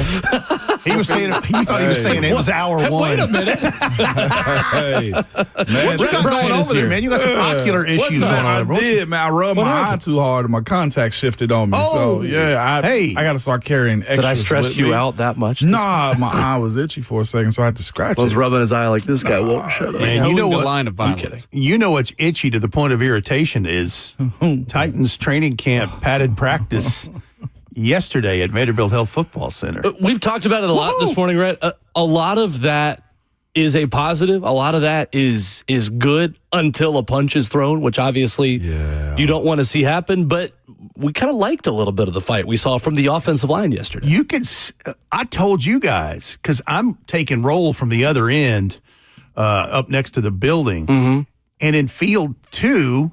There was a special teams drill going on there where they plant a Titans flag. Anyway, it got a little pushy in there. It did. Before everything got started, I was like, okay, so this is how it's going to be today. It's interesting to me how I feel like there are more, we've been using it. We don't like to use the word fight. We've been using a thesaurus to give us a different word for Skirmish. fight. Every time we say it, skirmish has been our favorite skirmish. one. Coming together. Usually you It's have kind of more a battlefield feel to it. You have it more- was a skirmish in Murfreesboro. You have more- in December of 1863. That was more than a skirmish. That was the Battle of Stones River. A bunch of guys died there. It's terrible. I shouldn't laugh. there are It was more, my deliveries. What it was. Yeah, it was. There are more fracases on A scrum. There are more scrums on second days of padded practices around the league than there are first days. Because the first day kind of sets the tone, and then somebody's got to get their lick back on day 2. Which I think speaks to why Robert Saleh has one joint practice for one day, with each of the 3 preseason teams. Because day 2 is where you're right. It's like, dude, you got me yesterday, and I'm getting mine today. Right. We have not had, for the more strongly worded definitions of the thesaurus, we have not had a Donnybrook. Wasn't a melee. We have not had a melee. It was Donnybrook named after former Titan Donnie Nicky. Could be. But we have certainly had some dust-ups, some skirmishes. I like dust-ups. Some That's a good scrums. Some heated disagreements. Donnie Nicky was the fighter of Titans camp for, a little while. No, not necessarily a bad thing. I tell you who was. He ran hot. Albert Hainsworth, Go Vols. Justin Hartwig, Hartwig. Oh yeah, there was. I played with him. Yeah. He was chill. Although I will admit, Hartwig was a little dirty. There you go. When the juice gets turned up, though, man. Anyway, Justin wasn't that bad. but no, listen. You knew after what was it, the second skirmish, there was about to be a whistle and a huddle up, and it says exactly what happened. Where Robert Saleh was like, "Hey, listen, fellas, I appreciate the intensity level." The give a bleep, the want to, the whatever, but it's counterproductive. Yeah, it was. And so Jeff was not allowed to re-enter practice. He got in reps in a field adjacent. Got in steps in the field adjacent. Well, it just, first of all, he needed to cool off, and I'm sure that took about 1 hour. I don't know. But he did not send him into the building. And he did. But it also, if you're not allowing your star player back into the fracas, then that sets the example for the other guys, the other 90 on this, because there's 91 with a international pathway exception. Anyway, you're telling, hey, listen, this is the precedent right here. Like, if Jeff can't come back, guess what happens to the rest of us? Exactly, man. Did you feel like this was going to happen? I was telling the chatter listeners, between the O-line, D-line has told us that. It's been real. Yeah. Like before the pads ever came on. I personally think the O-line started this. And I'm an O-line defender through and through. You know You are a lobbyist for all things offensive. For good reason. They don't even have to pay me to lobby for them, okay? But I watched them the last few practices. Cattle prod, just poke them. All of them. It wasn't just Jeff. They've kind of had, the O-line's kind of had their moments, like throughout this early parts of training camp. JC's been a little bit of that. Personally, I like it. I do like it, Rhett. Yep. You got to have the biggest group, biggest people on your team be bullies. And JC looks like he's ready to go. Yeah. And they're watching him on a snap count, pitch count. Yeah. And that's making him more irritated, which is fueling the fire for skirmishes. And here we are. But I do like the intensity. Yeah. I do like that. Scuffles. Scuffles. That's another good one. I think just visually, I see a better football team. Yeah. Just on the surface of it, right? I see, and it's a small sample size. I get it.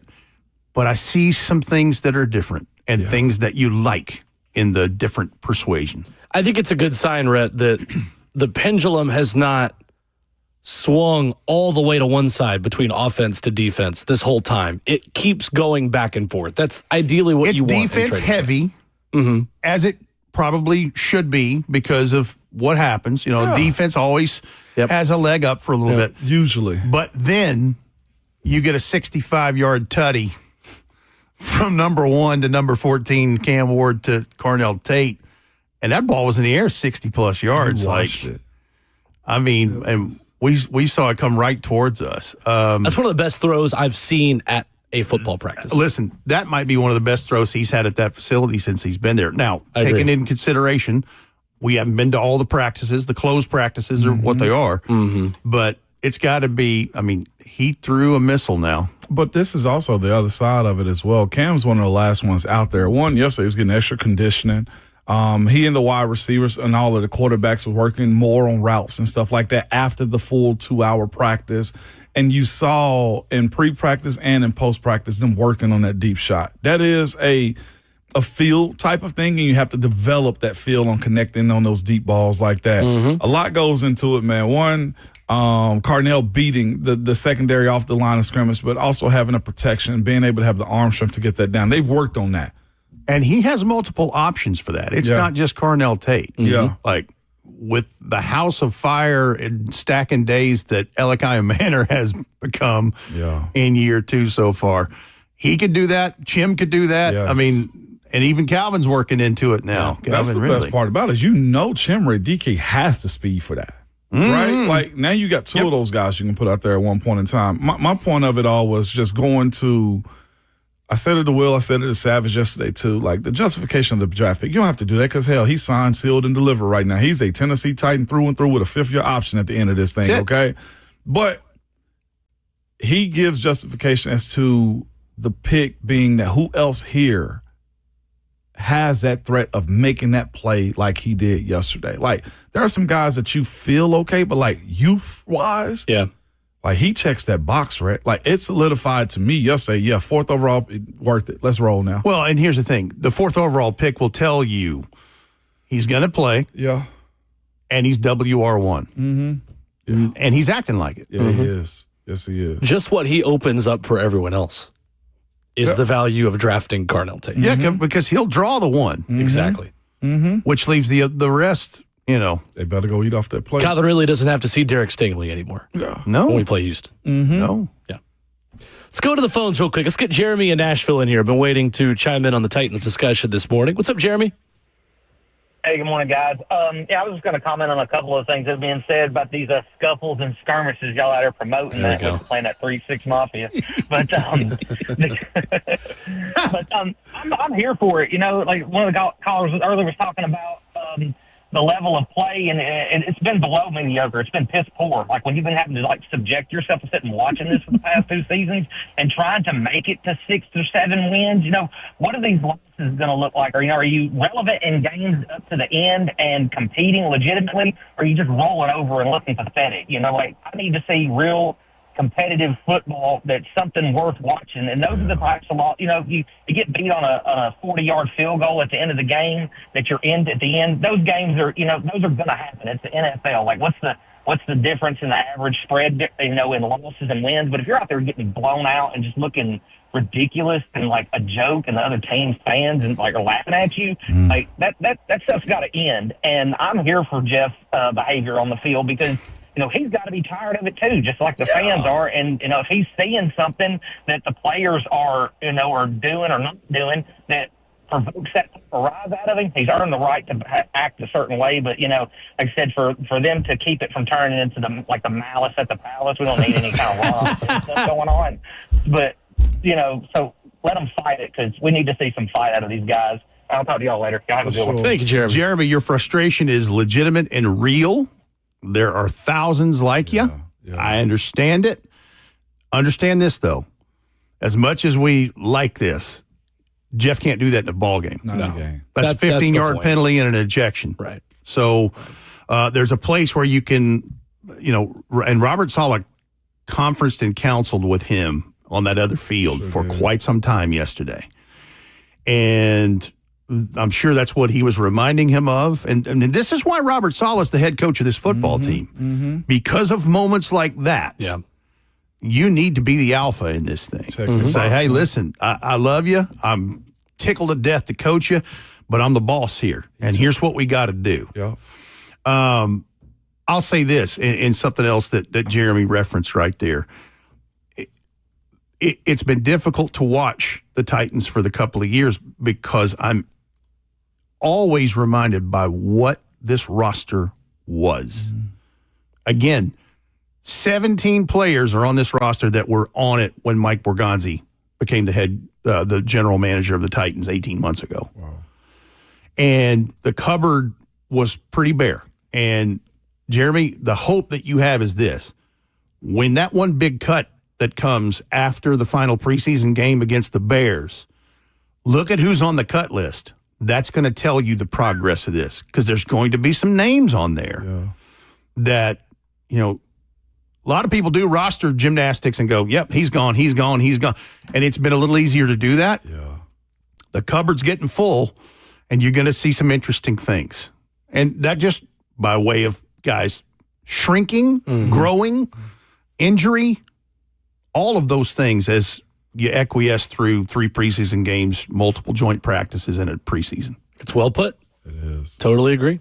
Coming up, more with Rhett Bryan this morning on the show. We'll talk a little bit about some of the defensive players who made plays yesterday. James Williams and Anthony Hill Jr., both with interceptions worth talking more about.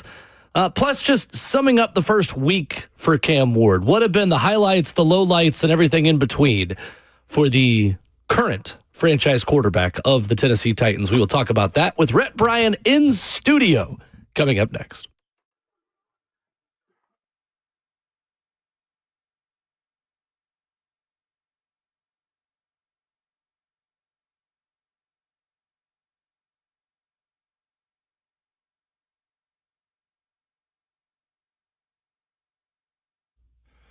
when you start noticing cracks in the walls, uneven floors, driveway sinking and separating, it's more than a home issue, good people. It is a peace of mind issue. That's why who you choose for foundation repair and concrete leveling, it really matters. I personally trust United Structural Systems because they've been doing this the right way since 1994 right here in Tennessee. And USS, they don't believe in quick fixes or scare tactics at all. They take the time to inspect, explain what is happening, and walk you through real proven solutions that are built to last. Whether your home needs foundation stabilization, crawl space repair, or concrete leveling for sinking sidewalks, patios, or driveways, USS uses engineered systems designed for long-term performance, not those temporary patches, okay? Not even a little bit. USS, they're offering several payment options to help make your foundation repairs more affordable. You can choose one of the following. You can choose from a 10% discount when you pay in full, or fix it now, pay later with 18 months, no payment, no interest, or choose the 36 months, no interest with low payment options for qualified buyers, man. They are dedicated to the customers in order to get you the repairs you need to protect your greatest investment for a lifetime. They're dependable. They're trustworthy. They're USS. So reach out to them by heading over to USSTN.com.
number 4, Ramon Will, continues on 104.5 The Zone. Rhett Bryant, Ramon Foster, Will Bowling in studio.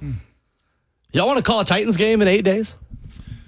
I'm glad we're not doing it right now because I got a lot of stuff going on in the laboratory a couple halls over. But yes. Yeah. Absolutely yes. I knew that would be your answer. Yeah, same here. I'm looking forward to it just to get the butterflies out the way, man. Walk into the stadium, set up, put the headset on. Like, it's an entire process. Just feel and smell the crowd. Yeah, absolutely. I'm here for that type stuff. Yeah. And Levi's it's a good venue. I love it there. We have a little higher perch, a lot like we do when we go to Houston and Indy. But it's no obstructed view. It's good. And it'll be good just to see guys.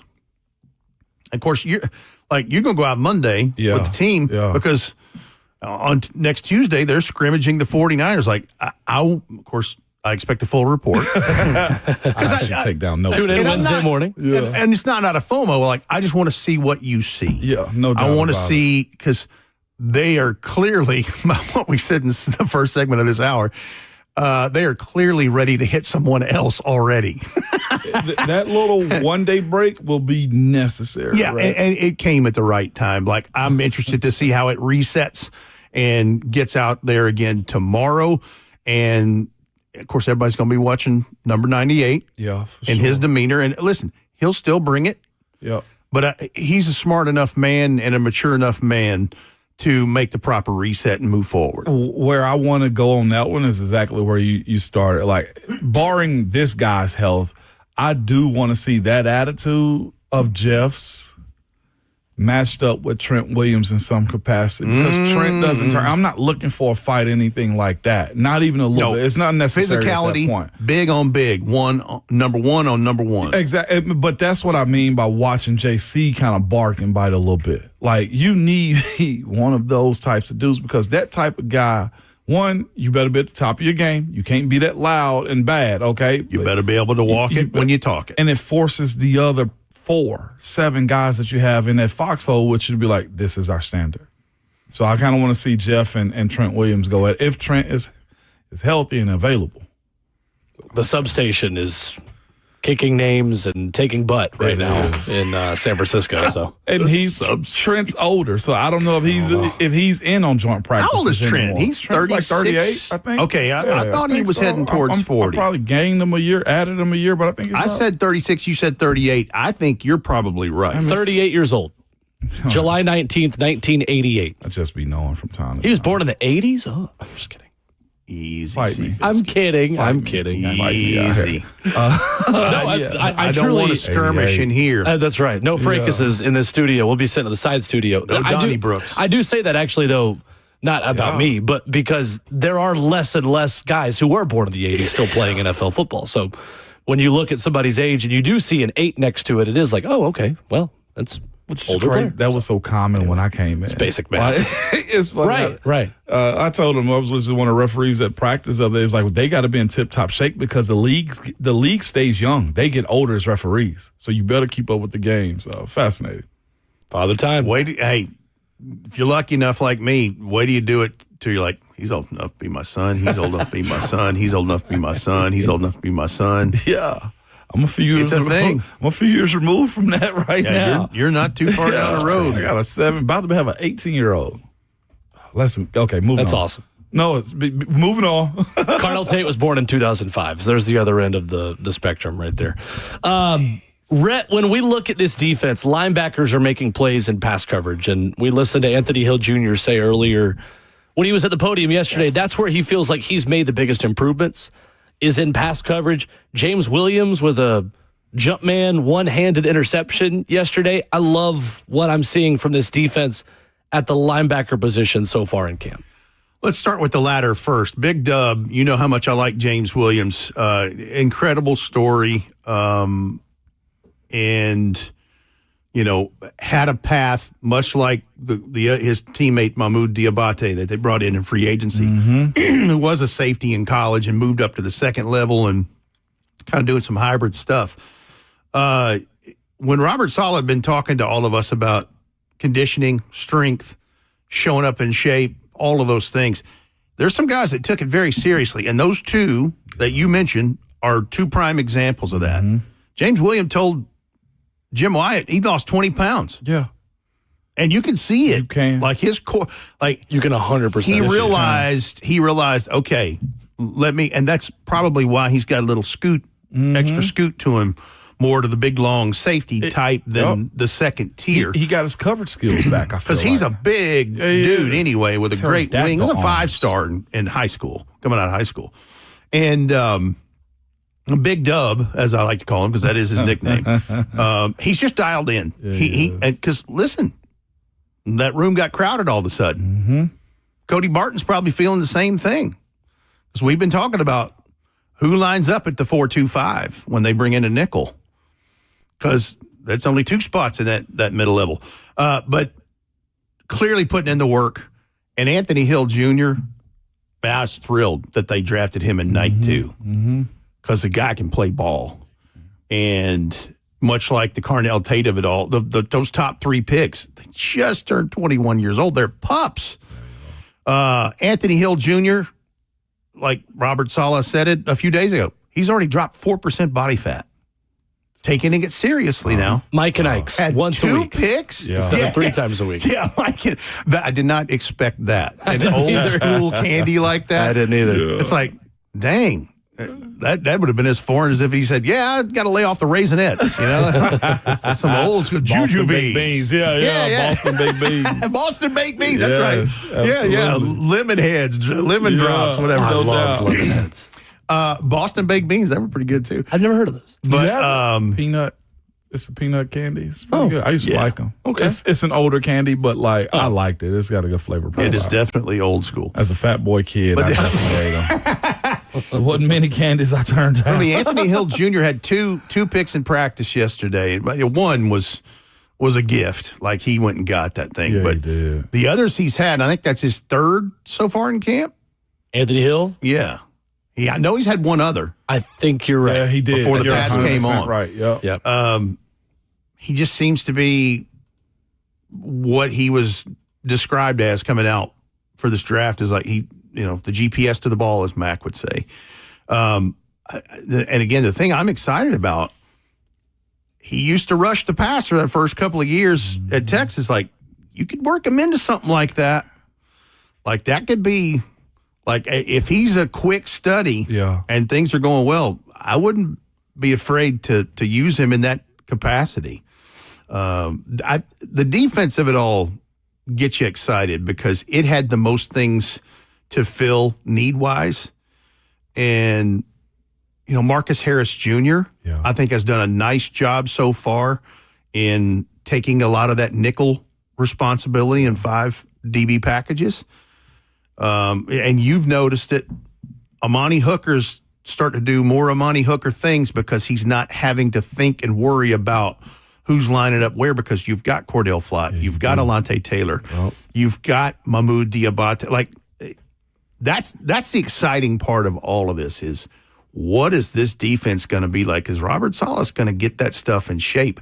And you hear that, like, I did a radio hit in another market in Florida yesterday, and this guy's a massive New York Giants and New York fans, period. He goes, Robert Saleh? He said, get ready, man. That defense is going to be a lot of fun. And he was so fired up about Brian Dable, running the offense, and he wanted to know about Cam Ward and all that. You've gone from no head coaching experience outside of Bones Fossil with 3 games of interim coaching head coaching experience when the Rams moved out to Los Angeles to having almost 140. That's a serious 180. It's a big jump. Yes, it is. Like, the manufactured experience does not exist. Like, you have to go through it. And in all of these cases of Gus Bradley, of Brian Dable, and of Robert Saleh, they've all got something to prove. They have all had teachable moments in their first stops when they were head coaches. And I think we're seeing the application of that. And the Brian Dable of it all is fascinating because he now gets to do what he absolutely loves to do. And gosh, I hope that offense is able to do some things like he did with Josh Allen with the Buffalo Bills. Because now you talk about fun. man, if you're dropping, and I don't mean this is going to happen. Like, I hope that it will.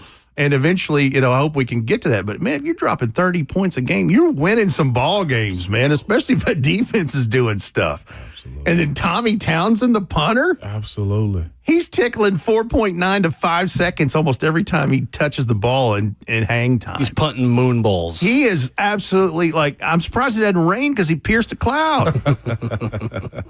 What's crazy, though, too, you speak about Tommy Townsend with that. The operation of Morgan Cox to him as far as snapping the ball to him. It's getting off quick. Guys can release. But Coach Sala brought that up the other day. Is it Coach Fossil? It ain't the fact that it didn't go far. It's the fact that you're not giving the returning team the ability to get an explosive play on you. Think about what Chimere Dike did to opposing teams last year with the ball in his hand. You handicap the other side's offense when you can pin them back but also get net zero return. Right, that's a weapon. And he's prideful about it as well, too, Tommy Townsend. As he should be. Yeah. Because that's his bread and butter. There's a lot to be excited about in this. And, again, we've got a handful of practices, a couple of padded practices have been done, and there's so much more to discover in this. But, again, just by looks, it looks like a better football team. We're going to find out. Yeah. But the eye test is already working some. I think Cam Ward looks like a better quarterback as well. And, yeah, I would like to see a little more consistency. Yesterday wasn't his best day, but he did make his best throw maybe that I've ever seen him make at the end of practice, which alleviates some of the growing pains you had. Wasn't totally on him either. And mixing and matching some things with the offensive line certainly played a role with it. Go look while I'm answering here. Look at Jim Wyatt, because he posts excellent stuff as the senior writer and editor of TennesseeTitans.com. And he's got a running tab on Cam's accuracy. Yes. Completions to incompletions. That number's been good. Yeah, he had 2 picks in practice the other day. He's got those things. But and I believe that was his first 11-on-11 touchdown yesterday. I think you're right. Yeah, we were talking about that yesterday. But 10 of 18 yesterday. Jim did not have a full practice completions and incompletions yesterday. I think he did on Monday, though. So he did. So you can do the math. But there's math. 10 of 18, 55% yesterday. With that being said, though, Rhett, what do you think the flow of Cam's camp and the offense has been so far? As far as it's been better. It's been 56 of 94. Okay, is Cam Ward so far in camp? See, here's the thing: he's throwing on time, and he's also 59%, 60% right there. Yeah, 59.5 is he's what it is. Throwing on time more consistently. Yeah. And I think that's part of that is the Dable effect. And certainly the Dable effect is knowing when to throw it away, knowing, pulling back on some of the hero ball stuff. Yeah. Because those are the things that I have seen so far that shows he is growing in year 2. And also taking into consideration, he is already learning his second offense in his career. And the young man is clearly putting in the work. I mean, you heard Brian Dable yesterday. He's like, dude, I get here pretty early, and there's a lot of times he's already in the film room grinding tape. Yeah. So the want to will never be questioned with number 1. No doubt. And at some point, that stuff starts paying dividends. And, I mean, I keep speaking of the competitive nature. There have been very few guys I've seen that want to win as bad as that dude in that building. They've all have, and let me say it this way, that show it more outwardly. Yeah. With the way he carries himself. But the real stuff is coming. So we got padded practice tomorrow, and then the blue and white scrimmage at Nissan Stadium on Friday night. And we'll do a little dry run of the broadcast there. It'll be different because we have a scoring legend, and there'll be a different scoring system, and it'll go straight up like a scrimmage. I think it won't be done till about 9 o'clock. And then they'll have a day off, and then we'll go back to a padded practice again on Sunday before they do a walkthrough on Monday and head out to California. So there's more tests and things to come and things to be decided. But you're getting to this part of camp where it's all crucial, but it's getting turned up several notches because you're about to travel. You're about to have a day of work and a joint practice with another team that's not you, and then play a preseason game 48 hours later, and then late flight coming back in by 5 o'clock Friday morning, and, get ready for the next one, which is the world champ Seattle Seahawks. The good thing after that point is you're at home for a bit. Yeah, buddy. So you got to get through this next week. But I'm looking forward to all of this. It's been fun. It's been fun watching practice with y'all and making crazy comments, but also just making observations about what we see. Because you'll come to me or I'll come to you and confirm, hey, did you see XYZ? Yeah. Look like this. So, anyway. It's fun getting to learn what this football team is and who this football team is, and talking to some of the players and getting to know Keldrick Falk, having him on the show today and talking to him yesterday. And that's a good young all cat these guys. right there. He's a good dude.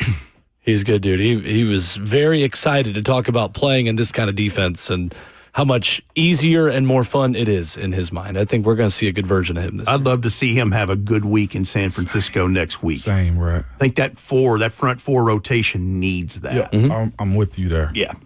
Rhett Bryant in studio with us. We will see you back out on the practice field tomorrow. Indeed. Coming up, there is a team in the MAC that you may have seen on Twitter asking fans to call plays for them in a regular season game. And no, I'm not kidding.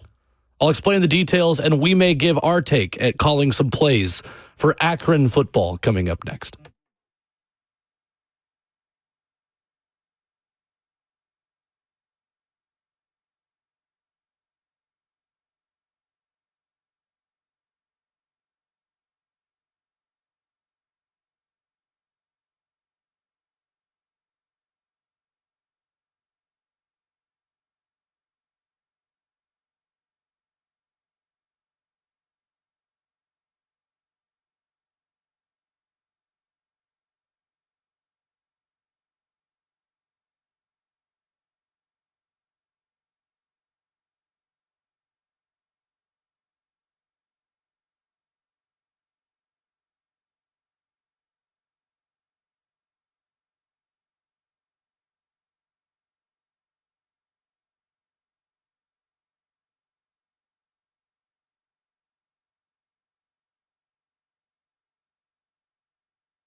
Wrapping up the show on this Wednesday. You made it to the middle of your week. Congratulations. Halftime of the week. Tomorrow, we begin the second half. I'm looking right now, Ramon, at videos from Ryan Shumpert of Rocky Top Insider of David Sanders and Wendell Moe going through individual drills. It's football time in Tennessee. It is, man. Shout out to Wendell Moe, too, man. He's made it on a bunch of preseason watch lists. Yeah. He's a high-rated guard right now. He's 90 overall on EA College Football that I'm now good at again. Get out of here. Is it really? Yeah, David Sanders is an 88. Wendell Moore is that much higher? I beat Alabama last night. I'm back in on this video game. I know he proved a lot of people wrong, though, that had, like, perception of what he was is going to be as a player, man. So I'm kind of glad that he is taking that next step. That's actually pretty doggone sweet right there. Let's go to Thomas in Nashville. Good morning, Thomas. Thomas, what's up? Thomas. See you, I Thomas. was hell for a while. Peace out, Thomas. We'll be seeing you. Appreciate your efforts, baby. I want to get to this story about Akron, and then maybe we'll give Thomas one more chance in about 3 minutes if What you you got got for time, us? Thomas. Akron football, Ramon, is asking for help. They tweet yesterday. Make history and be the lucky season ticket holder to design the opening drive of the home opener when Akron hosts Robert Morris. The selected fan will work directly with Akron head coach Joe Moorhead to help design the plays that open the game, a first-of-its-kind experience for the Akron program. So this is how you enter. All current Akron season ticket holders are automatically entered into a random drawing for the promotion, with every season ticket counting as an entry. So if you have 4 tickets, you get 4 entries. Season ticket holders will get additional entries for every new season ticket holder that they successfully refer as well. Random drawing will be held August 19th. The winning fan will meet with Joe Moorhead ahead of the season opener to script the plays for Akron's opening drive. Do you like this? I do not like this. What? Come on. It's Maction. It's Robert Morris. That's the problem.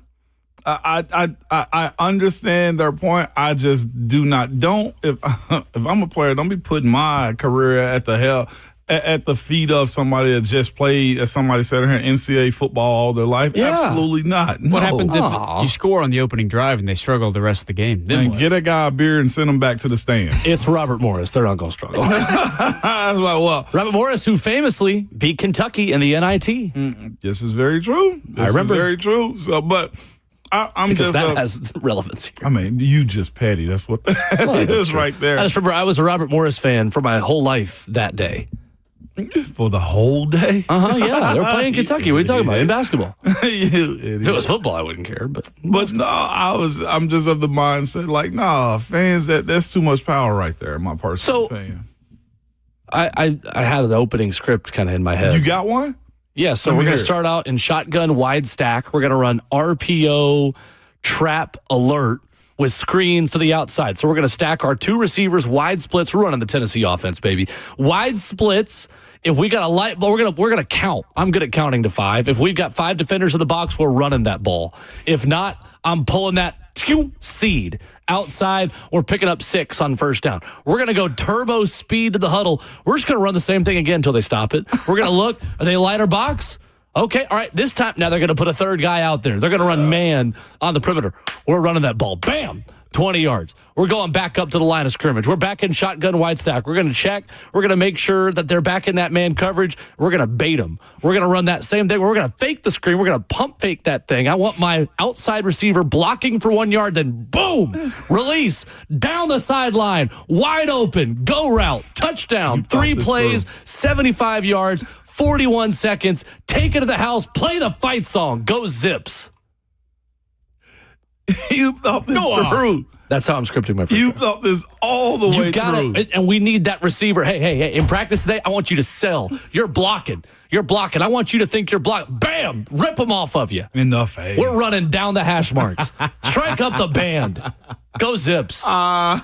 See, this is why right here, opening up the game with an RPO number 1, okay, is just like, no, settle in. First game of the season, got to start off with a run, man. Shot play. No, shot play 3 plays later. We got to establish the run. That's it, right? And we're there. taking a shot play. We're going to fake that screen that we just got him on for 8 yards on 2nd down and 4 after we picked up 6 on 1st down. This has got Chat GPT written all No, it doesn't. It's got me playing EA college football last night, beating Alabama all over it. Thomas in Nashville, one final chance. You got about 30 seconds. What's up? All right, my bad. So I got a few questions. So one, with us scrimmaging against the 49ers next week, you know they lead the league in like injuries in preseason. So that's one thing that I'm worried about, and I want y'all's take on that. 2, I haven't really heard much about the tight end. Yeah. And 3, how's Jalen Harold been doing? And I hang up and listen. Thank you, Thomas. No Rapid doubt. fire, Ramon. 1, 2, and 3. Go. Injuries, that's just like a couple of day thing. It's It one says day. study said that the machinery out there ain't that effective. What else was the next Tight one? ends? Tight ends, I think not hearing from them is a good thing. You don't want your tight ends with this amount of wide receiver talent to be taking the show from you. I think what they've done is what tight ends should be doing, be a blanket. When it comes to Jalen Harold, he's shown up numerous times as well. I think Jalen's going to fight for a roster spot, man. He's bigger than I actually thought. Sat around and talked to him the other day, man. He's focused. He's locked in. He loves his defense and the way Coach Saleh is giving everybody direction. Boom. Well done. We'll In talk there. to you tomorrow morning. Back at practice at Titans Trading Camp. But remember, fights are all right in camp. Just don't swing. And your Twitter fingers and your mic is always hot.